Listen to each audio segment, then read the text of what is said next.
All right, well, good evening. Today is June 1st. Welcome to the Sherwood Budget Committee meeting. This will be our final meeting this evening. Katie, could you kindly take the roll call? Chair Meyer, excuse me. I am here. Vice Chair Paul Mayer. Here. Andy McConnell. Here. Susan Claus. Here. Andy Jensen. Here. Amy Ketsky. Here. Kurt Studer may join us later by phone. He's not available right now. Mayor Clark is here but not at the table. She'll be joining us in a minute. Council President Harris. Here. Councilor Young. Here. Councilor Garland. Here. Councilor King. Here. Councilor Kuiper. She's here. She's also here. She'll be be joining in a us in a minute. minute. And Councilor Robinson is unfortunately absent tonight. Great. I will now open the meeting to accept public comment on the 2017-18 City of Sherwood budget.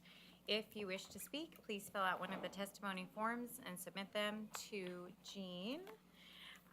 The committee, I will recognize those persons wishing to speak, and any questions should be addressed through me, please. When you come to the microphone, please state your name and city of residence for the record. As this hearing will be recorded, please speak clearly into the microphone. Has any, no, we don't have any. Okay, great. Great. So we will now just move into new business, and I felt it important to begin the meeting just doing a quick review of Robert's Rules of Order as we're moving toward the approval of the budget this evening. So Josh and actually Sylvia, I think you're here. Would you mind coming up as well?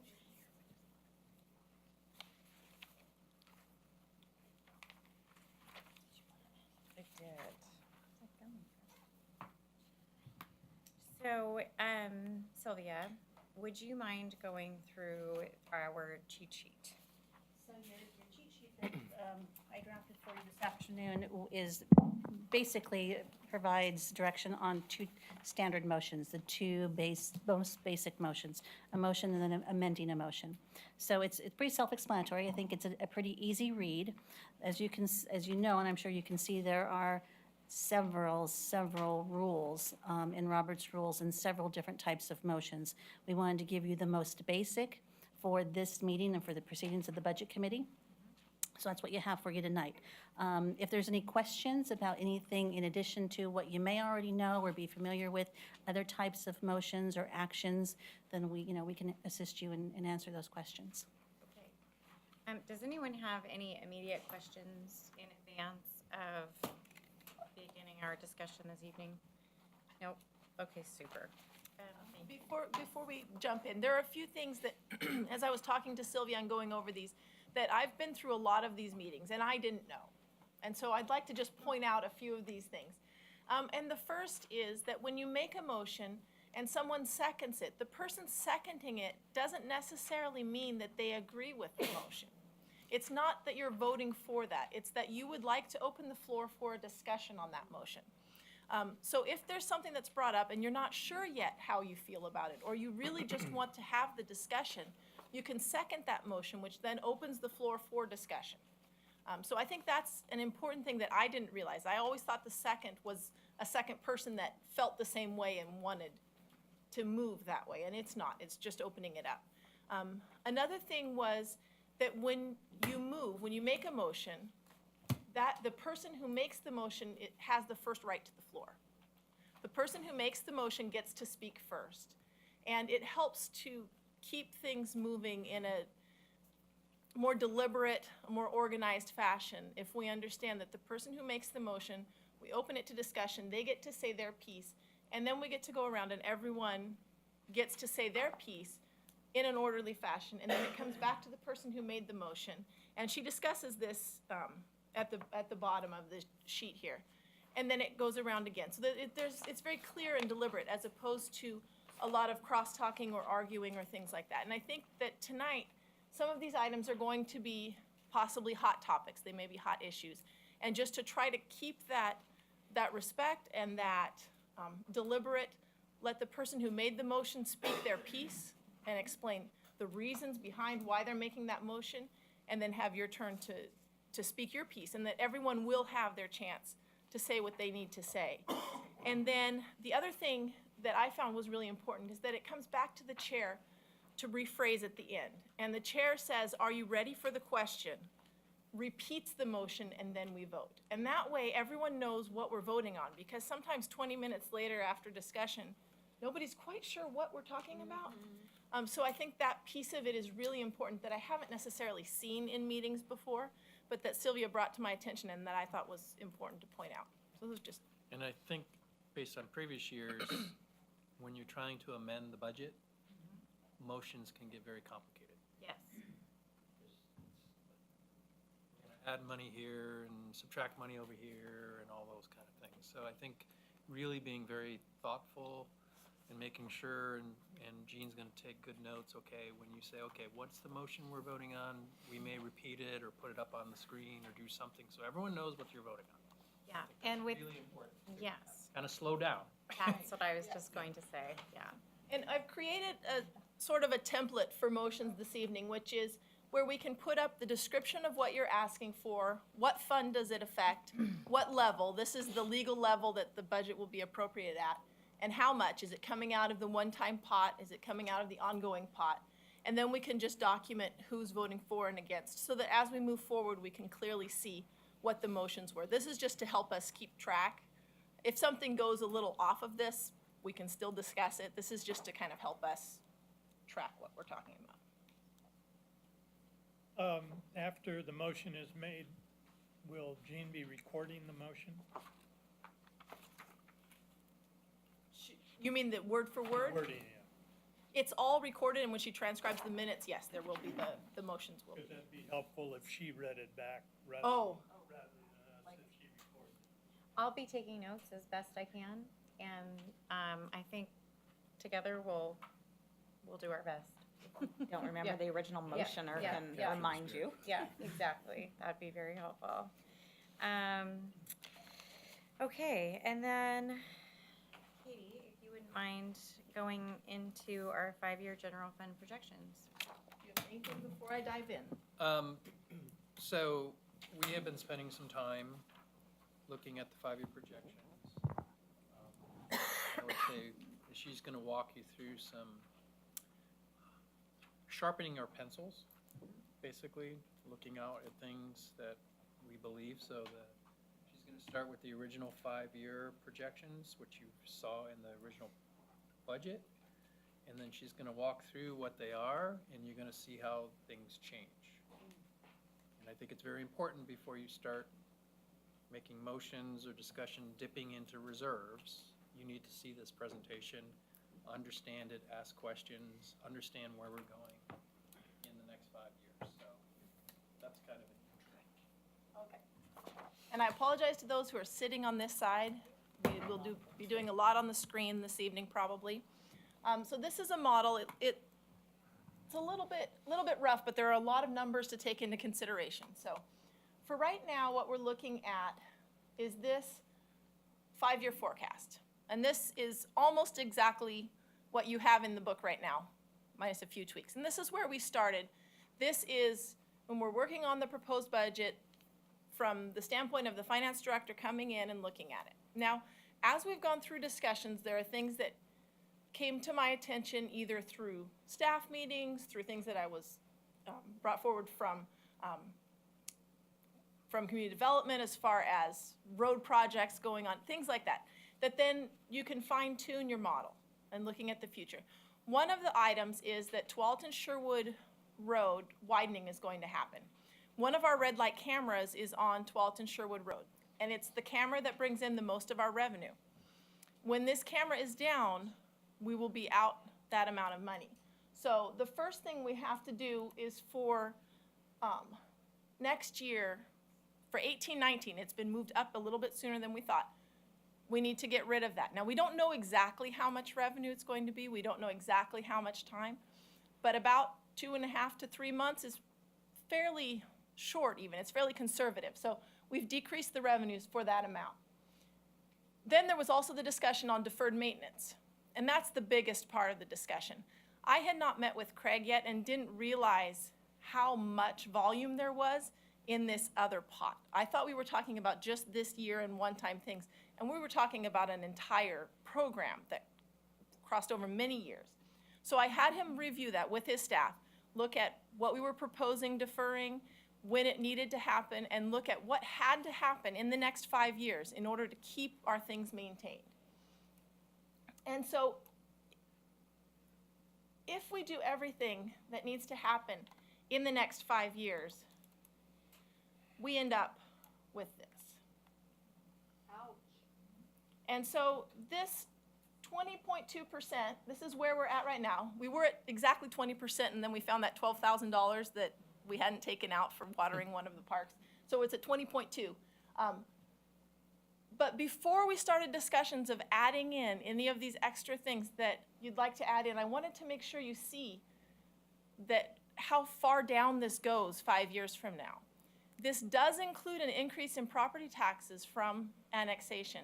It does include increases in franchise fees. It does include increases in a variety of rates. So this is not keeping our revenues stagnant. This does include increases, but it takes into account the PERS increases that we're expecting to see. It takes into account increases in healthcare costs, in our health insurance. And it takes into account a very modest inflation rate, which is significantly lower than what the state is recommending using as an inflation rate.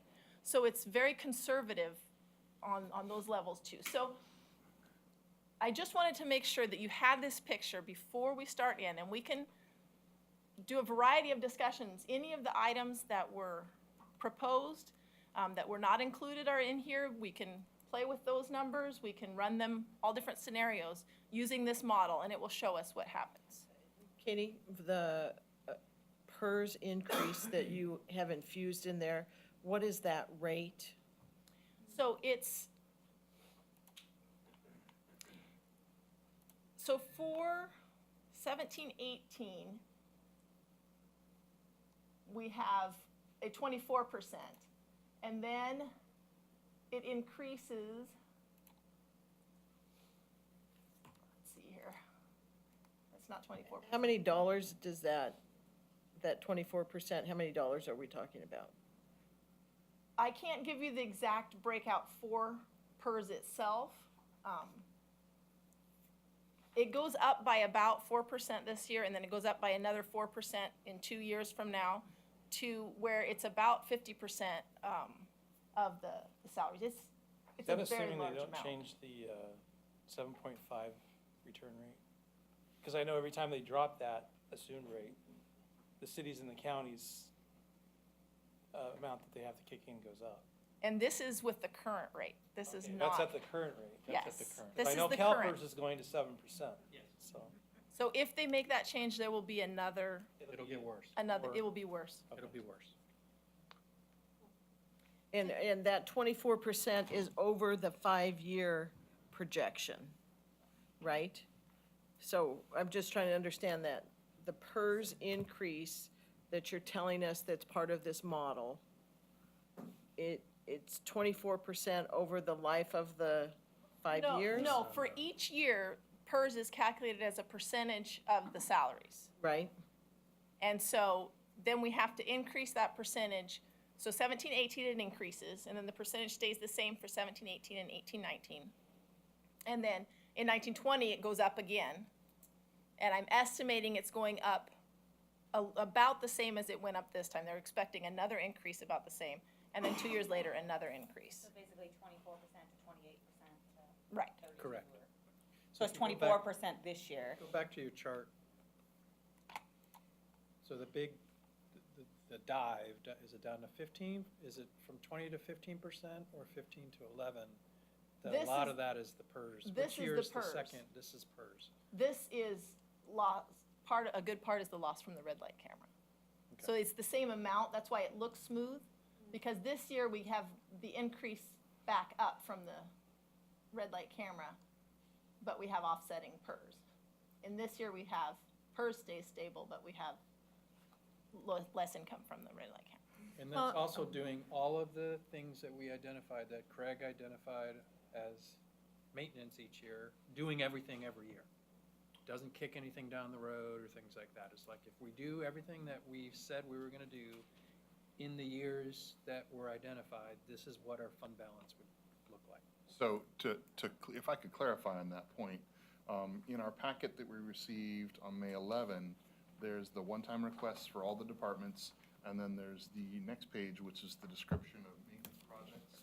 Those are all public works projects that were deferred.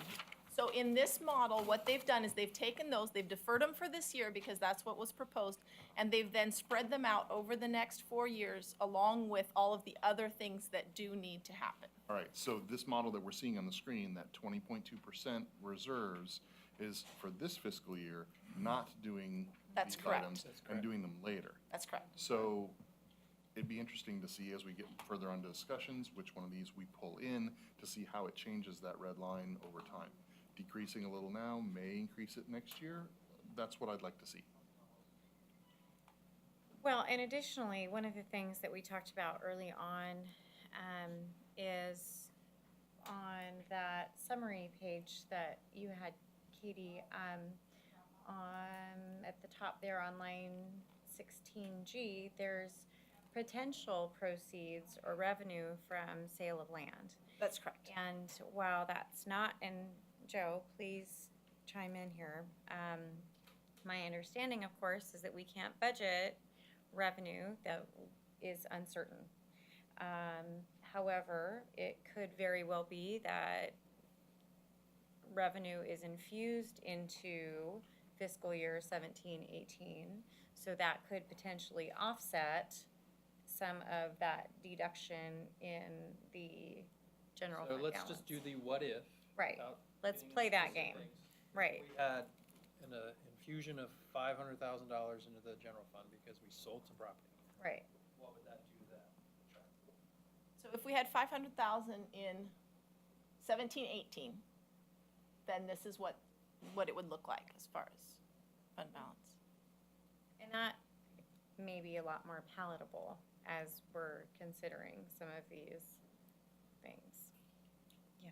So I just want to finish the thing on the PERS.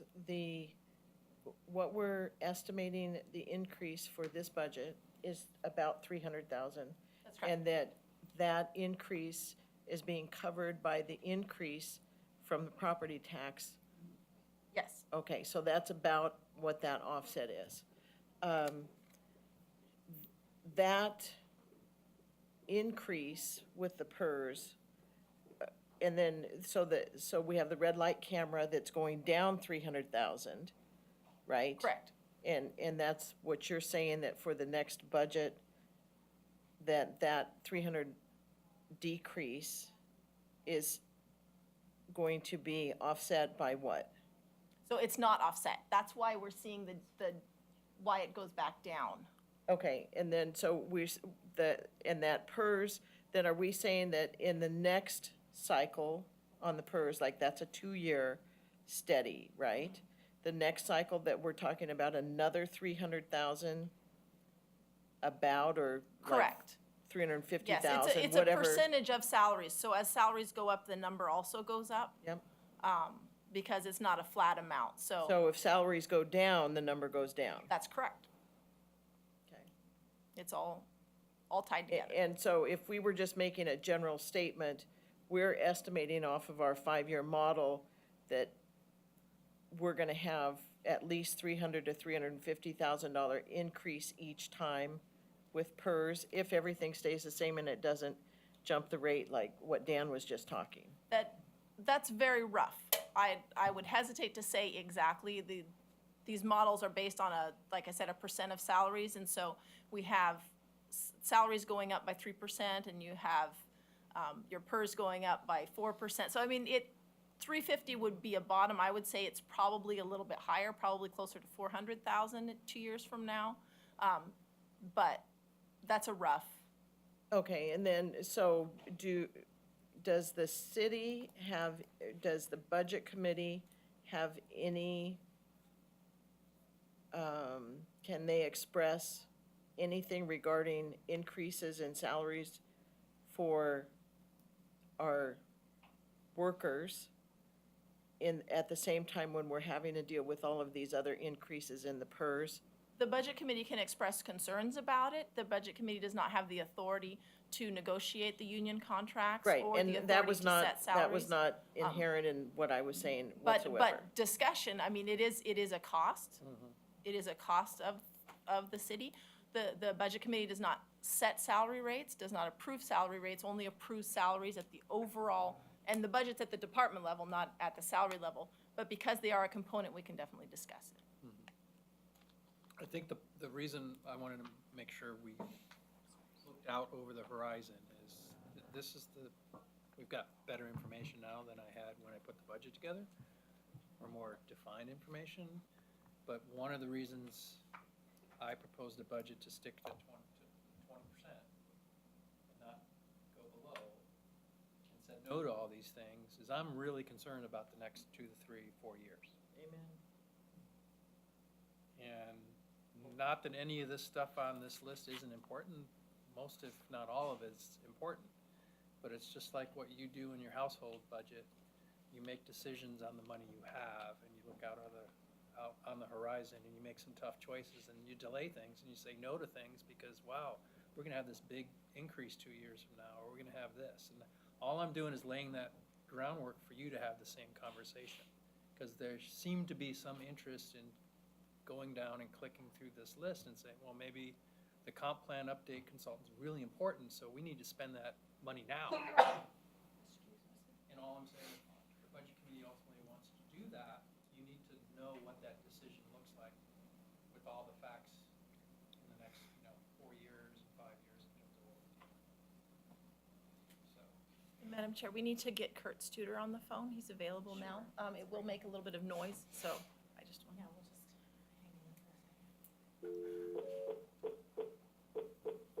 So While we're they're doing that- change oh. that number from the proceeds, make that 900,000. I was also gonna add in that you're doing a staff study, right? We are doing a long overdue compensation study Okay, you're mic'd. that probably will not be done until late summer, early fall. The results of that study, we'll bring that back to council and have conversation about positions that are on the market. There'll be a cost to that. We'll have another decision to make, which is unknown at this time, about if we're gonna stay competitive in the marketplace, we need to raise some salaries. And that may not be an easy conversation to have, but that's coming on the horizon as well. I don't know what that number is. That's not factored into this. That's not included. No, I It's know. not included, because I don't know what that, I'm just saying it's another X factor out there. another thing on the horizon to be concerned about, so.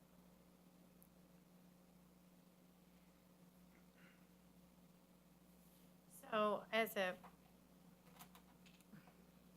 I guess, point of consideration,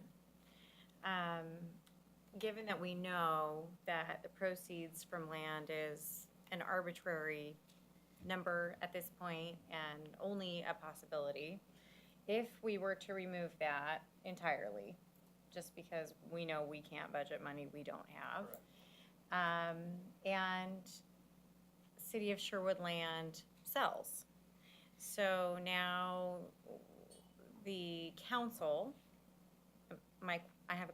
I'm hoping to form a question. It's coming. It's In the coming. groundwork. Very sorry. So if money is infused into the city's budget, after we have approved the budget, the city council can then choose to create a supplemental budget to include then some of the items that may or may not be included in what is approved by this committee. Okay. So 6 months into next year's budget, we sell some property or some other cash infusion comes in. We would do a supplemental budget. Sorry, I'm leaning back. We would do a supplemental budget with council and say, okay, this is unexpected revenue that's not, and it's significant. It's not $50,000, but it's, in the hundreds of thousands of dollars. We do a supplemental budget to take in that money, you can then have the discussion, do we want to spend, do we want to allocate any of those resources that now suddenly we have? And when you say "we," you're We, the city. referring to council, Yeah. not Be the a council committee. decision, not a Yes, budget okay. committee All decision. right, I just wanted to clarify Can that. the Thank you. budget committee give direction, a list of priorities, saying if we do get that, here's where we'll, Certainly, Yeah, I don't see why the committee couldn't have a list of priorities, and then if this money comes in, then the council has a guide work, to work from.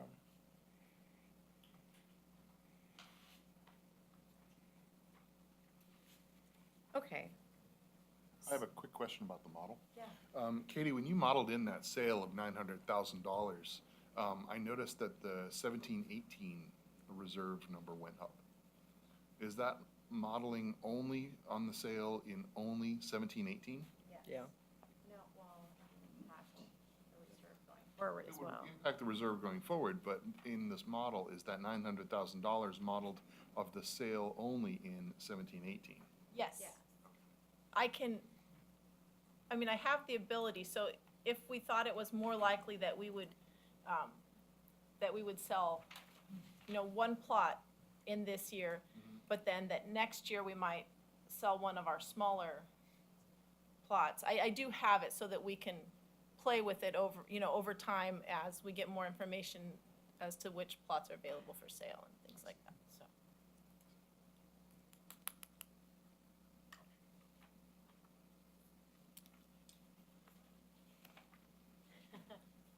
I think we're all holding our breath at the moment. I think it's important to remember as a committee that our goal is to approve a prudent budget that will satisfy the needs of the city of Sherwood. And in my humble opinion, city staff and everyone that has been involved, well, all of the city staff that's been involved in preparing this budget has clearly presented us a relatively status quo budget. There aren't any major swings, there aren't any major dips. So going forward this evening, I think we really need to hone in on the question, are we comfortable with what has been presented to us? And if not, is there something that we feel we can and should cut to bring something else in that may or may not be on this list? And so I think that's the direction that we need to go at the moment. This be a good time. Looking at the FTE schedule, this is just something I went over What page are you on, Dan? on 91. First page in the appendix section, right? I'm not pointing any fingers, I'm just trying to point out the information that's on the page here. Looking at all the past budgets we've had since 2012 and the FTEs, and I'm sure that this has probably been broken down differently than in years past. I'm not sure, Katie, if those FTEs have been distributed the same way as they are in this page today, but I'm just looking at trends is all I'm trying to do. And so, on the first line, you have administration, then you have community development, public safety, community services, public works, and then, of course, the general fund total of FTEs. And it's just interesting, I just broke down the numbers here. Administration, you have an increase of 3.3 FTEs from 2012 till now. Community development, we have 6.9. Public safety, we have 0.4. Community services, we have 7. And public works, we have 12.8. And I'm not trying to make a decision whether that, those FTEs are, worthy of being there or not. I'm just saying that, I'm just wanted people to look at the trend on that. I think one of the things that we've discussed throughout our sessions is that the allocations of personnel have changed throughout the years. And so I think I would caution the committee to just solely look at these numbers and even caution the public at looking just at the numbers, because it doesn't reflect what has happened over Right. the course of all of these years. Right. So if you're looking at community development, for example, there's staff time that has overlapped Other within other things. departments. And I Yeah. get that. I And just, so I think your point, I think I understand your point, but I would caution the committee to just look at the numbers, because you're not gonna have a clear picture. you're not gonna have a of clear what's picture happened. of Not at what all those FTEs Right. do. right But those FTEs are allocated.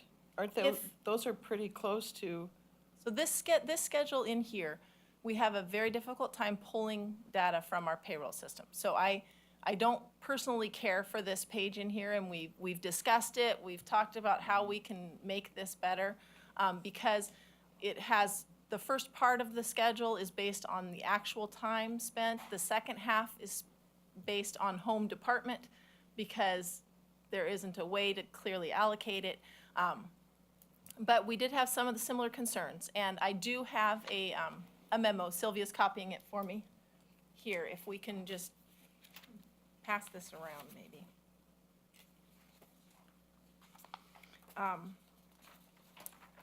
And I anticipated the question a few weeks ago, and it didn't come, and I had all my handouts, and, but since Better you, late than never, right?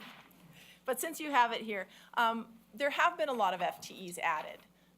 And so I wanted to make sure that you could clearly see what's been added and what year. I think if you were to take the lump of those lines, obviously, I mean, where those FTEs are allocated changes, or how they apply changes. But the one thing in all of that that's very consistent is the public safety line. I mean, we know that's what it does, that they don't get reallocated anywhere else. Correct. So I think, you know, out of all the different lines, that's probably the most accurate one, right? Absolutely. Just being mindful of the fact of Brookman and what's coming in the future.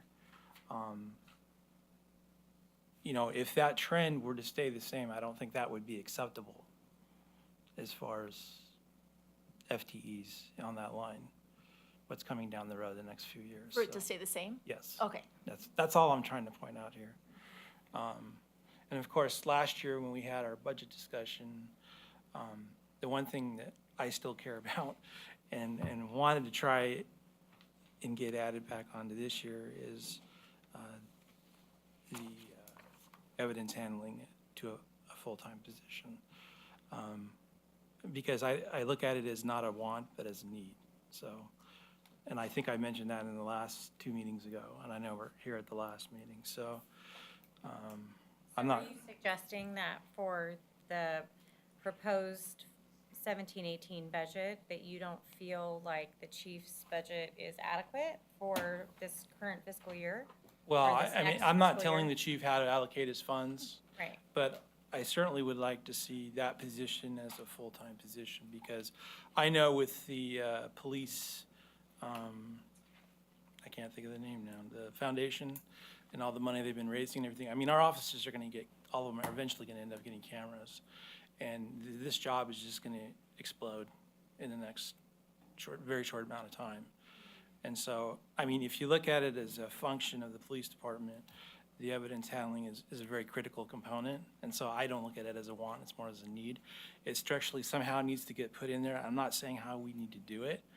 I'm just saying that that's something that needs to get done.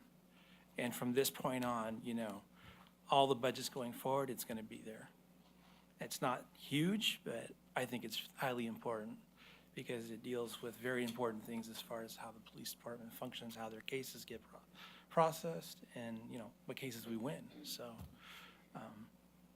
So for that type of an ad, so what I've done is I've put in here, it would be approximately 35,000 to, so we would have to add a half-time position to keep community development whole, is what I'm saying. So the position that is there would then be fully in police, And then we would need at least a half-time. Community development has asked for a full-time because they also need a half-time inspector. But the specific item that you're discussing is a half-time more than what we currently have on staff. That's approximately $35,000. And so when I plug it in here, this is what it Is that the- changes. Is that the full cost with the PERS and everything, or is that just the base? A half-time position would not necessarily be PERS eligible and would have much less benefits. So a full-time position would add more than that. But if we're That's not a doing a one-time half-time cost. onto the evidence, would create a full-time? What is it with, if we're gonna think about it, let's think about it in what the terms are gonna be. But isn't that person already a full-time person? They're just splitting their time 50-50. So we already have a half. So instead of having side conversations, can we just please all focus on having one person speak at one time? I'm please? just saying that is 35,000 realistic, or is it really 35,000 plus the benefit package? I'm saying 35,000 is realistic for the level of position that we would need to bring on in community development to fill the role that is there, because the individual that is currently in police is already covered at the full-time benefited rate. So I'm not suggesting that that is what it would cost to have a police officer put in. I'm saying that's what it would cost to replace an individual in community development half-time. And that person would Does be that doing make sense? code. That Code person would be doing enforcement. code Code enforcement. compliance. Code, yes. Which would then free up that time to do more evidence. Correct. But you'd also have to cut, because you're out of balance. Right, but I think if, I don't want to put words into Mr. Casey's mouth, but I know he has more than enough work for a full-time position. And it's not, to me, it's not a question of want, it's a question of that needs to get done, structurally speaking, as far as the budget from here on out, so. Council President. I just had a question. So the halftime that we're adding would be a whole new staff member, or there's already someone else doing it halftime? So whole new Staff member. that would just work part-time. Yep. That's what I'm hearing is the question. That's just what I put in here. We can, Well, you mentioned something about somebody who's doing building inspections, and so I didn't know if that was. the individual that he's discussing right now is doing half-time code compliance and half-time in police. He's already paid at the full-time rate. He's included in the budget at the full-time rate with Sorry, I heard benefits. something about building inspections, so I No, was. this- No, the- I apologize. Oh, okay. Community development requested that the other half-time, the code compliance, that they also add Okay, half inspector so that it be a full-time position. I see. That was an ask. That was an ask that's on here as code compliance inspector. And I'm saying, as of right now, the only thing I'm hearing I see what Counselor King ask is the halftime code you're saying. compliance. I understand that. Okay, I apologize for confusing. Go ahead. Just to be clear, only full-time people get PERS and the other benefits. That, Tom, Anyone who works more than 660 hours a year is eligible for PERS to start being collected, and then there's a period of time before they become vested. So that's and actually, roughly, doesn't that break down between somebody who's a tier 1 versus the other different levels, or is it all the same? it's all the same requirement for. Okay, for all right. So if we kept a person below 660 hours, we would not be increasing those benefits, only the salary. We wouldn't be required to pay the PERS, that's correct, but if they were working for another government organization, you would, because you have to combine it. So if they're working part-time here and part-time somewhere else, then you still get the PERS requirement to kick in. And that's roughly, I can't remember, I think it's right around 38, somewhere between 38 and 40% of a FTE, 660 hours. Might be a little, 32%, yeah, so. You're saying 660 hours a year? Madam Chair, point of order. I'm hearing discussion. I haven't heard any motion of any kind. That is true. Is there a motion on the table? Yeah, I was going to make a motion, we dealt with this last year. I was going to make another motion this year that we would Okay. add that to be a full-time position from its half-time status as far as doing the evidence handling and processing. Okay, can you, Say that, could you clarify the motion, please?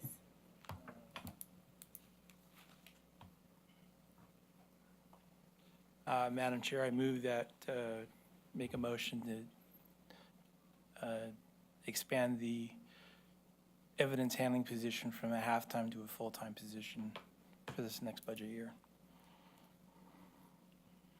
I'll second that. And where's the funding coming from? That's, That's where we now discuss. That's So where now- we have Now discussion. I'd like to open the floor for discussion. So Dan, because you've made the motion, you have the floor. I'm open to ideas. How large is our budget? Pardon? 41 million, our budget? Or, no, 20 million. Okay. And in the general fund, I think it's 20-some million. Balance operating revenues to operating expenses. Anyway, I'm open to suggestions of how we allocate this money. I'm just saying, Well, you've made a motion. And so I'd like to understand, are we, I mean, it's up to you guys if you want to move money, if you want to cut something else. I mean, that's what we're here to discuss, so. okay. Counselor Kuiper? Sure. Can I clarify? It's a cut. It's Yeah. not moving money. Right. So We're I out of balance also, now. If you vote for his motion, we're upside down again. Right. so I also had the same concern last year. It is still an ongoing concern, although I don't know where the evidence gathering is right now. I've understood that they're catching up with that. However, adding another half-time position anywhere is an ongoing cost, correct? It's not a one-time cost. So for ongoing costs, we have to deal with ongoing expenses or Revenues. revenues. So So with- we can't like cut, a dog park to pay for a half-time position because a dog park would be a one-time expenditure. So what we need to be looking at is where the ongoing expenses are. And where we can cut, where we can cut where from we would feel ongoing. comfortable cutting. So, as a point of clarification, Joe and Katie, can you give us not, I hate to ask you for not, I'm not asking for a suggestion, to be very clear, I'm not asking for a suggestion, but as an example of a $35,000 cut we could make from another fund or in another area. As an ongoing expense, that would have to be a person that they're It would have to talking be a about. person. Yeah, I think that puts them, staff in a little bit of an untenable position. And that's all I was Just- asking, really. That's is- just my opinion. Yeah, the Um, example is so, only a yeah. person. Only Yeah. a person, that's Only It's a only person. a person. Because Okay. you're adding a person, so you You gotta have to cut. take away a Right. person, so, You're saying we have to lay someone off to hire someone. Correct. correct. So I think, I think this is a good discussion, and we've had it repeatedly.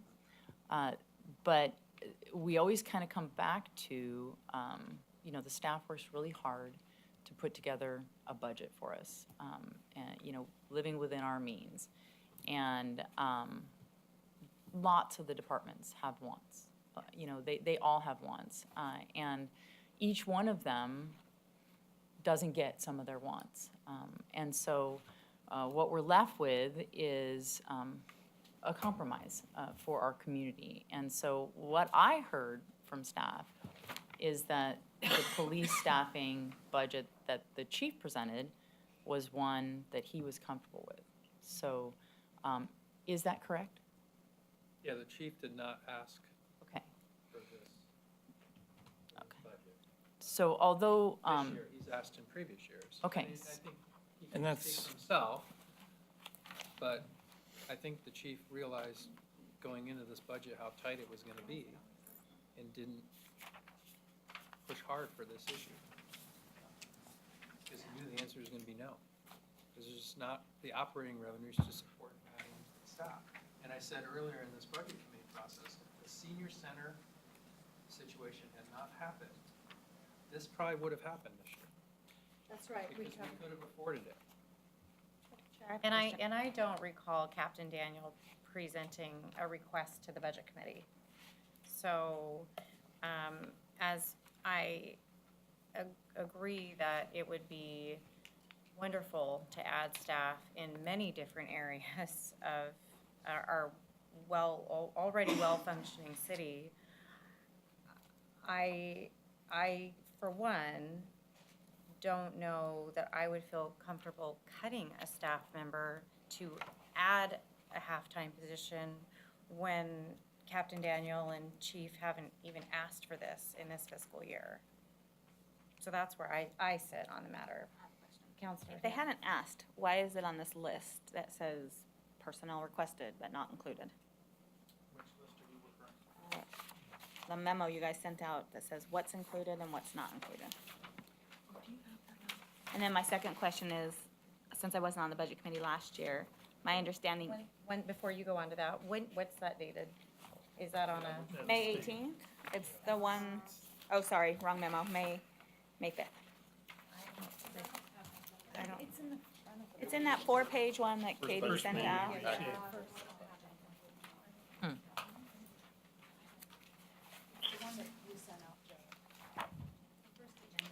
Exhibit A, May 11th.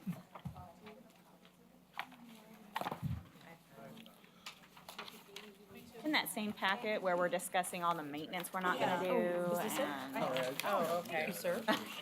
Okay. Sorry, May 11th. May May 11th. 11th?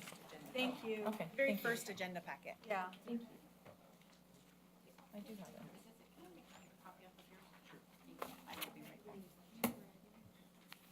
Point number. Which one? Number D, point D on Exhibit A.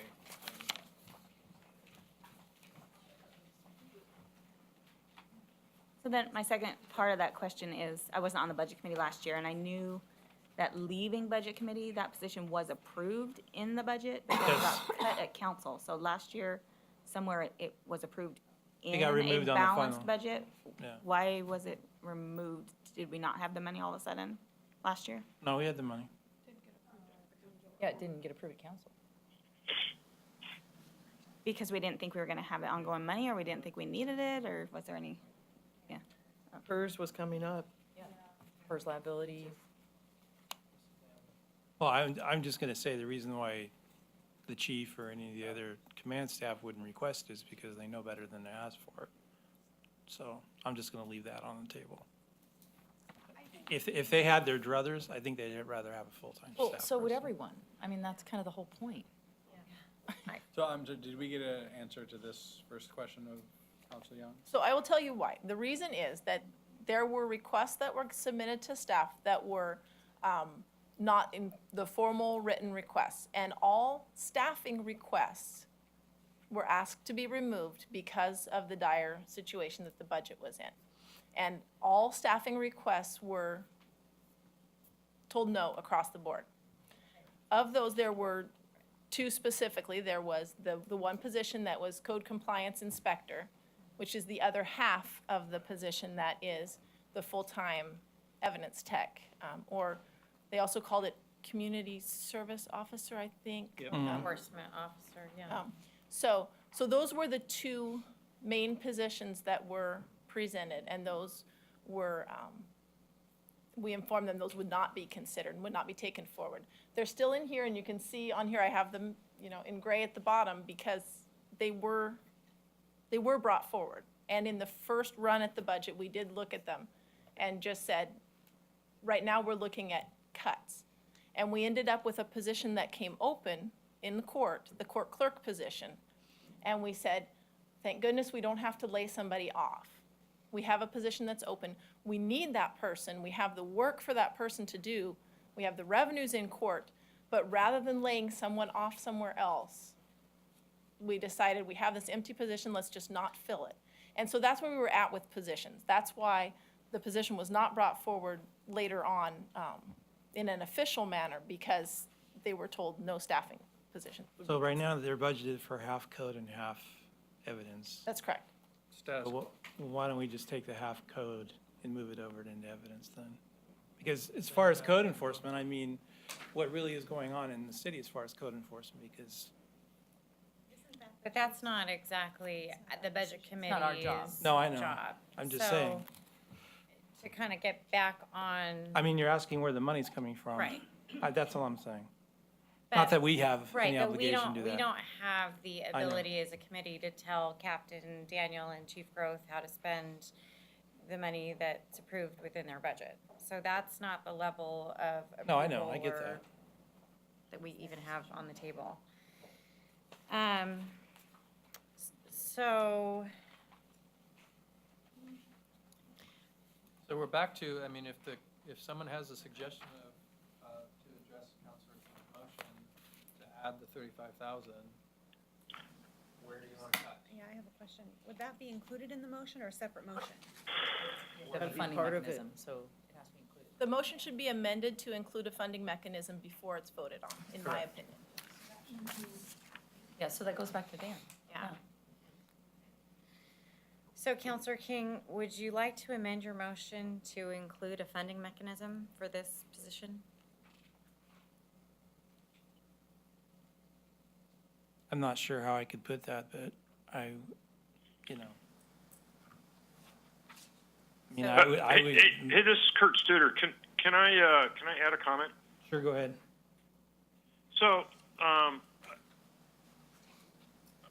really feel that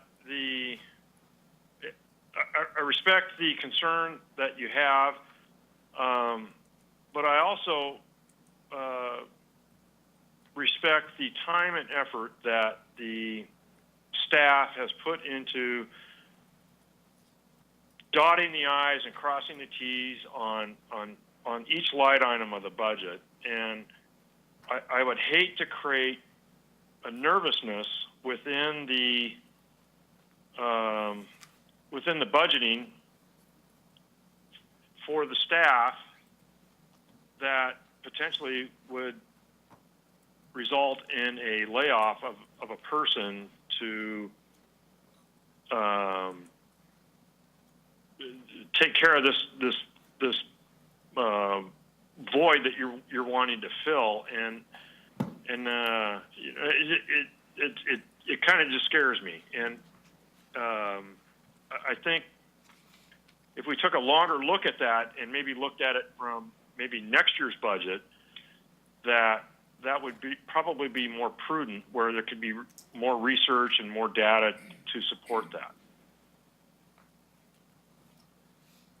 So if I may ask a question, just kind of a budgetary question. If there was an increase in revenue, say increase in tax revenues, ongoing increase in tax revenues, say recreational marijuana sale tax revenues in next year's budget, would that be something that would be able to be used to fund Yes, additional any positions? increase that would be ongoing and that would be operational could then be used for any type of operating expense such as salaries. Is that Yes. something we could look at in a supplemental budget if that came in sooner?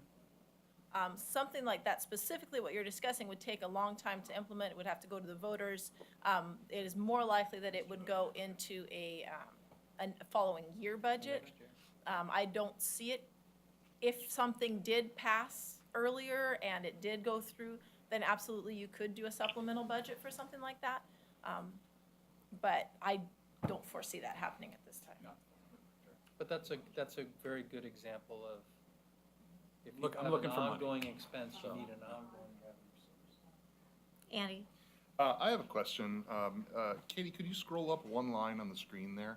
At the top, you see senior planner as a one-time expense, and that answered my question. It was a one-time expense rather than an ongoing. I was looking for, potential, it was a position, a senior planner, identified as position designated for comp plan update on that May 11. And I wanted to make sure that that wasn't an FTE or an ongoing expense that we could draw from because it was an ad. And I see that it's not, so thank you.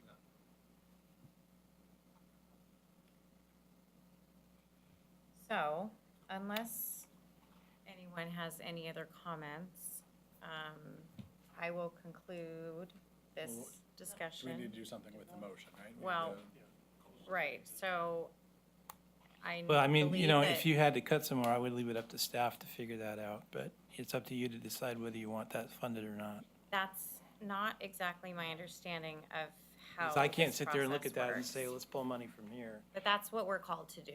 That's why we're here. So we are called to either approve or amend this proposed budget. Okay. And so our job is a tough one, but if we are going to, and I do mean we as a collective committee are going to move to modify the proposed budget, it's on us to find the funding mechanism to make those changes. Yeah, and I think you're faced with the same challenge we were faced with Sure. months ago to produce the balanced budget. You have to approve a balanced budget. And then council next month has to approve a balanced budget. And it's not easy. And you're struggling with the same issues that we were struggling with in terms of making some tough choices. And it was a choice that we were discussing, cutting positions to balance the budget. We were way upside down at one point before we started cutting, and the departments, as they always do, came back to us and said, I can live without that. I can live without this. I can live without this training for a year. Essentially to save positions. Because if we didn't do the job, the collective job that the departments did, there would have been cuts in personnel. That's where we were at.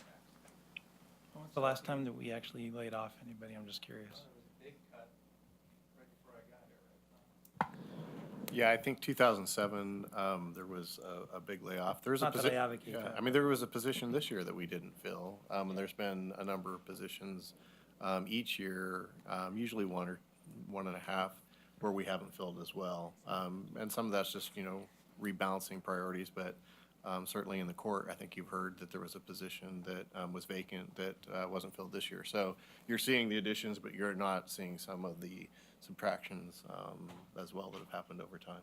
Thanks, Tom. So at this point, I need to ask, are we ready for the question? So unless there is a motion that will include a funding mechanism, we don't have a motion, is my understanding. Josh? We do have a motion. Yeah, We have a we motion on the vote on it. table. You just have So to the options at this point would be vote on to either amend the motion to add a funding mechanism. The motion could be withdrawn if there's unanimous consent to do that, Okay. or you can vote on the motion. Okay. So, Counselor King, could you please restate your motion for the committee?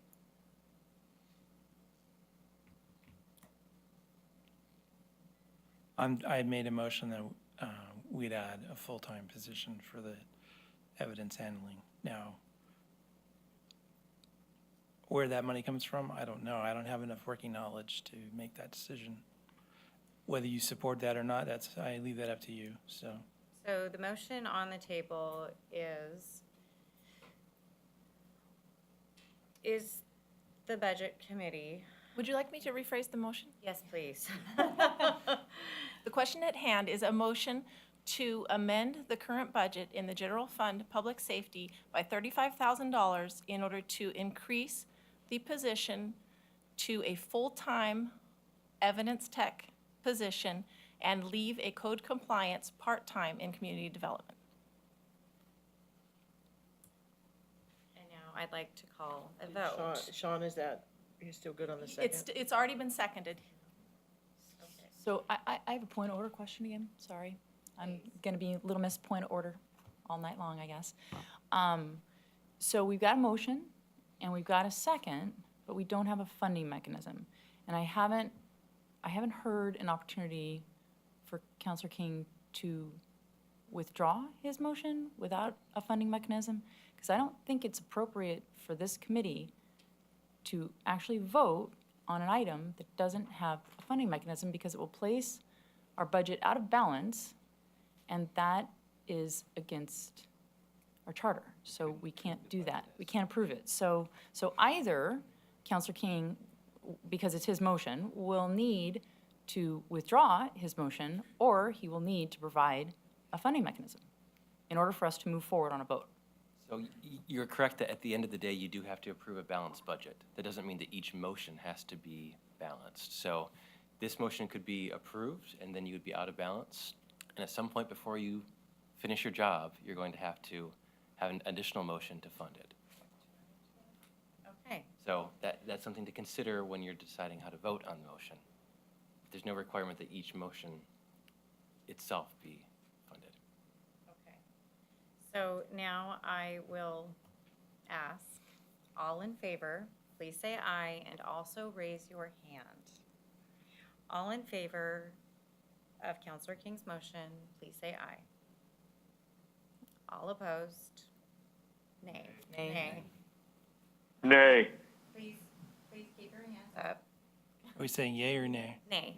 Okay. On it. That's kind of fun. Can I put my hand down? You I was giving you, I was helping. I know. I'm just having fun. If miraculously we find some more money, we can revisit. Because we're actually, we're learning here. We're learning how to do these motions, so, That's true. right. So one of the things that did come up as a part of our discussion last week was there was a $12,000. Can I ask a point of order? Did you not vote for your own motion? No, I voted yes. I just didn't get a Is it chance to four raise is my hand. zero? Oh, it So that should be one. should be, yes. Oh, I thought you voted no. We all saw Okay, you vote I all no. saw you vote no, He okay. was confused as to the Okay, nay okay. and No, I yay. was I confused because she misunderstood. ran to the nay so fast I didn't have a chance to Okay, say. I misunderstood. All right, My I thought you voted- apologies. I thought you voted no, and that's what confused me. You could have withdrawn, right? Okay, that's what confused me. That's Okay. also why I'm putting it on the That's board, close. so All that we right, can that's see. Very what good. confused me. All right. As I was saying, last week when Craig was talking with us, there was a $12,000 in the Public Works budget that we need to address. So there were, either one of you have the motions in front of you. There are a couple of clerical items that have to have motions in order for us to fix the budget. So there's the item that Mirta is bringing to you right now, which is the $12,000 that was included for watering at Langer Park, but the cost of bringing Langer Park into the city was too high, and the other costs were taken out of the budget and not the $12,000 for watering. So I've asked if we could consider, if you would consider just removing the 12,000 so we get that back in the budget, so. So, and I can certainly read that then, if you'd like, so. Where does it go? Just in the non, Let's wait for discussion. It just goes back into fund balance. You can do it. Go ahead, Paul, if you have it. Madam Chair, Yes, please. I move to decrease the proposed budget for Public Works in the general fund by $12,000 to remove the expense related to the watering at Langer Park. Do we have a second? Would anyone like to discuss? Does anyone need a refresher? Okay, I will now take the vote. All in favor, please raise your hand and say aye. Aye. Aye. Aye. We do appear to be unanimous.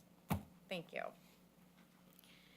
Do you want to do one? And there's the second one that was referred to earlier, so I would move to increase the proposed budget for debt service in the water fund by $59,153 to bring it in line with the new debt payment schedules and to increase the proposed budget for operations in the water fund by $287,025 to add in the operating contingency that was omitted in error. Do we have a second? Second. Is there a need for any discussion? Go ahead, Andy. A short discussion. So this is a clerical error. Where is the, and assuming it was balanced with the error before, where is the balance offset? Strictly in fund balance. So if you were to look at the water operations tab in your budgets, you'll see there's no contingency. And we always should have that 5% contingency because you never know, like this year when a water main breaks and you have to fix it. And that was an error in the spreadsheet that didn't pull through, and so I wanted to make sure that got fixed before it was approved. So it's still balanced, and the offset for this increase is in the contingency. It's right, it's a technicality, sort of. So it's just the contingency that didn't get pulled out. Because it's all in fund balance. It's all in fund balance, And yes. you're taking a portion and putting it in contingency. That way, if we need it, we can spend it. Right, if we need it, we can, but we're not saying we're going to yet. Okay? And it's within the water fund, not the general fund. Okay, thank you. Does that change our 20.8? It's in a different fund, Okay. so it doesn't affect the general fund at all. Okay, thank you. And then what is the, I think you mentioned the 59,000 is because we refinanced the water debt and we didn't plan on doing that as we put the budget together. So the 59,153, we hadn't yet refinanced when the budget was proposed. Because of timing, we have an interest payment that now comes out June 1st that previously were only made in December. And so we have one additional payment in the next fiscal year, and then we'll see significant savings the following year. So that's where that adjustment comes in. Any other discussion? I do have a question. Okay. So where would that fall in on page 77 in the water fund in total, the budget detail? So in Where water. would that be adjusted? Where So would it show up? in water operations, on page 78, Okay. the contingency, if you'll look at the 16-17 budget, you see 274,525 towards Yep. the bottom. Mhm. If you look in the 17-18, there's no number there. Okay. And there should always be a contingency, and it's just a piece that's pulled out of that bottom fund balance. Okay. So it's out of the reserve for future use? That's correct, out of the reserve for That's- future okay, years, that's yes. what I was Thank wondering. you. Okay, that makes sense. Okay. Okay. So, there is motion on the table. Should we, It was seconded. and it was seconded? Okay, so I'd like to take the vote. All in favor? Aye. Any opposed? No. Unanimous. Oh, Kurt? Kurt, did you vote? Yes. Yeah, yay. Yay, he's in favor. Thank you. I'll raise my hand higher. Thank you. I'm sorry I missed it. So, we have the option and the ability to go through other scenarios and use the model that Katie has available to us. We have the option to approve the budget as is. We certainly can have additional discussion.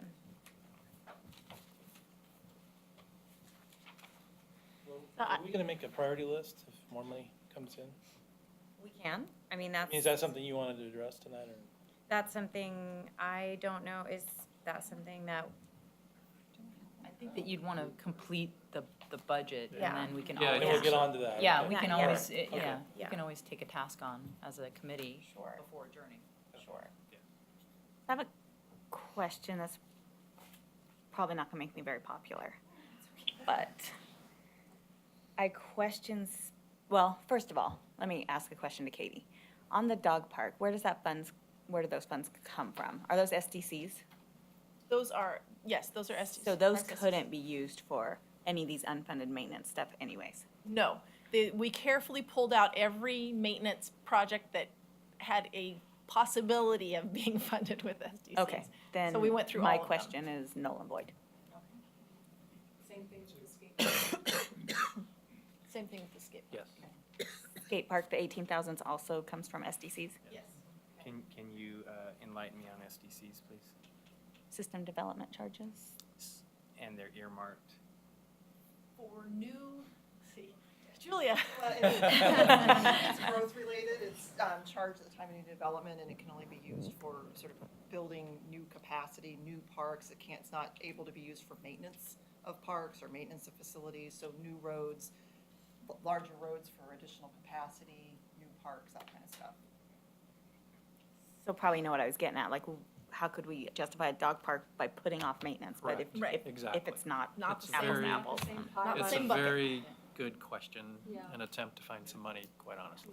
Well, and it's good, I think that those kinds of questions are good for our public to hear, because. They may have the same question, like, why are we doing that when something's falling apart? Why are you spending money on a new amenity when you're not taking care of what you exist now? Yeah. It's a different pot, and it has restrictions, so. So along that line, so the money that's allocated in 17, 18, and 18, 19 for the skate park could be used for a different new park. That could, Correct. Correct. it could be used for another dog park. Correct. Yep. Could it be used for a pool? For a It kiddie wouldn't, pool. it wouldn't, kiddie pool. Towards a pool? Maybe. The shallow end of a pool? I mean, is that the Shower same type for of a pool, fun? maybe? Actually, yeah. Same type of fun, okay. Be a new added water feature. Yeah, maybe buckets for the fountain. Yeah, that, Amy's got it. Amy's got it. So I'd like to go back to the model, and what we see on the screen here in your model is, on the right-hand side, all these items for all the different departments for one-time requests not included. And you'd said earlier in the meeting that the deferred maintenance projects from Craig are also not included here. They're all deferred to 2018-19. Correct. And beyond. And beyond. So if we were to pull in some of those, and we have up to 317 some thousand that we could do this year and balance that by taking the money out of reserve for one time, how would that affect the long-term red line? So the long-term, Oh, there they are. They're a little further down. I see. so it doesn't, in the out years, it doesn't go far because when I spoke to Craig, he said that they would, Your chart's disappearing. well, I have to add all the ones Oh. before. Understood. Yep, so So- now the line is everything's So when you get bad. to 5 years out, it's still at the same level. And the reason is that I did not include a time value of money in the calculation because according to Craig, these need to be done very soon. And so there wouldn't, this model does not include the significant cost increase that would happen if they were delayed more than about 18 months. So that's Okay. where the reasoning is there. But it does assume that if we're not doing them this year, we're doing it next year. That's correct. It does assume that they're getting done. And part of my, go back to part of my potential scenario is if we do sell property sometime within the next fiscal year and we get a cash infusion, we can then come back and revisit this list. And that would be a great opportunity for one time, not ongoing. Yes, because that's one-time money, it's One not time coming ongoing in, money. one time going out. Okay. So if And- we did have the infusion of 500,000 from the sale of property, and we then did all of those projects, you can see where it goes. And we end up 5 years out closer to 10%, which is still Closer. low, but it Okay. not. And then and is it safe to assume then if we put in all the one-times for all the other departments, that it would also be a similar exercise? The red line would change for this year, but not so much in ongoing years. It's not quite as straightforward because some of them have outlying impacts. Like, So, for example, NeoGov and Langer Park. so NeoGov is included in the current budget. Right. So if we had Langer Park, it has more significant results because you have to maintain that park moving forward. Whereas if you were to do, okay, if we look at the comp plan, it's a one-time this year, and so it lowers it. That's what happens to the, oh, excuse me, let me take out this 500,000 infusion year. Don't want to give you false hopes here. Actually, down in the deferred maintenance items, there was $160,000 for turf. And that is included. Yes. Correct. So the Okay. items that are yellow on here have been included. Okay, so my concern with where it is on your spreadsheet is it appears to that 160K, I felt like it changed the red line, and perhaps I'm mistaken, but I feel like when you added all of the other, when you added the 317,133 of deferred maintenance items, that 160 was duplicated. Am I? It was not. It was So not, okay. the ones and zeros in here, if it's a 1, that means we're including it. If it's a Okay. 0, it means we're not. Okay, good. I just wanted to be sure. Thank you. Another quick question on the model. If we were to include the comp plan update, you have it at 300,000 there. Does that take into account for next year the additional 200,000 to complete the comp plan update? Because I understand it's going to be a 2018 or 17-18 and an 18-19 commit to go that direction. Julia, was that I'm sorry, can I I have just, that in it was understanding, that, Yeah, we were estimating about $500,000 total, so, obviously we haven't got any proposals, we don't know what the actual cost will be, but we were anticipating about 500,000 over a 2-year period, 2 to 3 year period. And that 500,000 would or would not include the senior planner position also? Does not include the senior planner. So no, this does not include a second year. It does, however, include the second year of the senior planner because the senior planner position is assumed to be a 2-year position. So it's either approved for the duration or it's not approved. So with it being approved, the second year is included in this model. The comp plan it's standalone and it would require another request next year, so it's not included in here. Well, and to be clear, the senior planner will be working on the comp plan, will be trying to get funding through other sources, they'll be doing some things on their own. We need a consultant to really get us through it, but it's not like nothing will happen with the senior planner alone. I do have a question about the senior planner. It's listed as a one-time expense. It's advertised it was advertised as a limited duration. So Right. it's solely for the comp plan, and when the comp plan is done, the position will, Contract So it's a employee. 3-year, like a 3 years, so is it whatever the price is, 95 or 75 for over 3 years, or 75 every year? for every year. Yeah, so it's a one-time ongoing for 3 years, or 2 to 3 years. 3 years. Okay. And that's the way the position was advertised. And it has been filled, Woo-hoo. and the person has started. So is the comp plan done yet? A question about that, if we don't choose to fund the full comp plan I update was just consultant, which is number 3 up there for 300,000 this year and expecting another 200 in the future budget years, is the senior planner position now doing something of value if we don't have the comp plan update consultant? I will say yes, because at the very least, there's a lot of stuff that can be done. And one of which is most important is applying for grants and getting money to help us do this through other means. Ideally, there are jurisdictions that can get grants to do large chunks of their comprehensive plan updates. We haven't been able to do that. So they will be doing background, they will be doing a lot of things, including trying to get us money that won't cost us as much money out of the budget. And the other thing that will be done differently is, even if development continues to be very busy, this person is not going to be working on development review. That's why our on-call, we have 5 different firms, and we've got budget for on-call services. That extra work's going to go outside and not be put on this person's desk to handle, which quite honestly, Connie, was in that position, she was grappling with both, correct me if I'm wrong. Yeah. We were having her deal with development applications and not solely focusing on the comp plan, and we can't do that, or we're never gonna get it done. And to be fair, we may not need, we may not need $200,000 next year if we're able to get some grants. We got, over $200,000 towards Sherwood West. And so we hope that we will be able to not utilize that. But our estimate is about $500,000 in consultant costs. Hopefully not all of that will come from general fund. But that's kind of what we were putting out there. Thank you.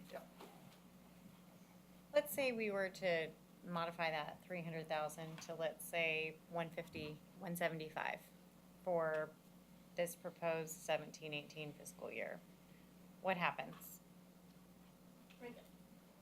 Not a lot. And how much does it change when you add the $500,000 for possible sale of property?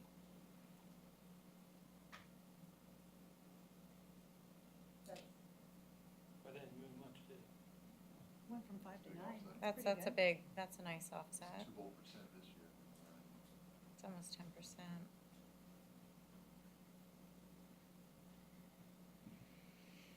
Okay.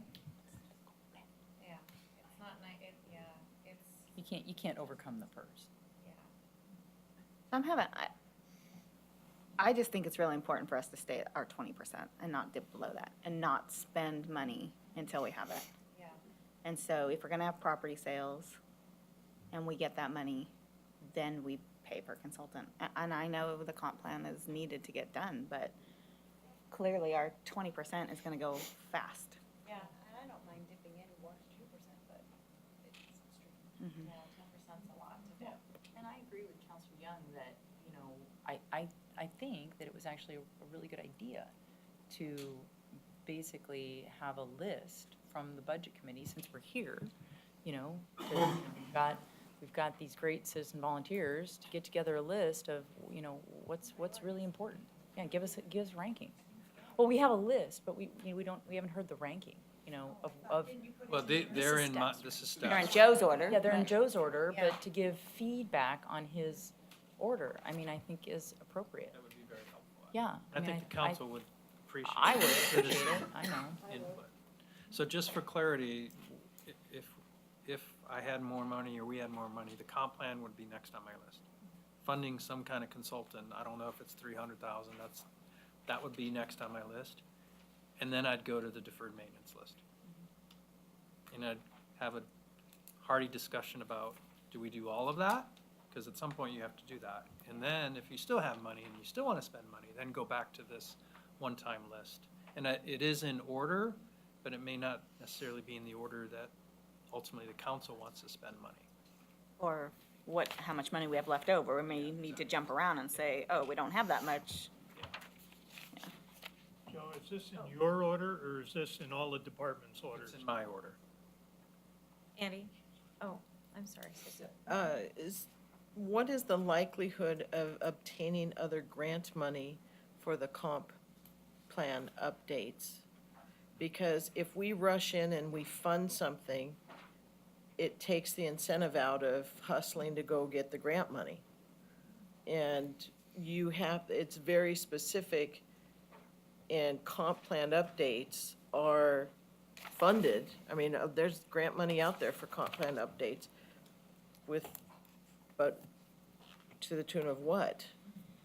Julia, do you want to Yeah, try I to don't know that I address? can answer to the tune of what, and it is competitive, and unfortunately, there isn't just a beautiful comp plan bucket, but there's transportation growth management grants, there's metro grants, there's different elements of the comp plan that we could pull together. So, you know, there's a good chance that we will get some grant funding. I can't tell you that it will, I know it will not cover every aspect of the comprehensive plan, because it's state government is just as tight as local governments are and things like that. And there will be, for most types of grants, there will be a certain match requirement, and so showing, you know, having some money shown would be helpful. And that's something, you know, we'll, you know, cross that bridge as we get to it, but. So if it's sorry. Andy, I'm sorry, I think you were next. I have, Is if on- there's other along the discussion same around lines? this one, I it's still not on have the a- same lines. Okay. Okay, and I still have a follow-up to that. Okay.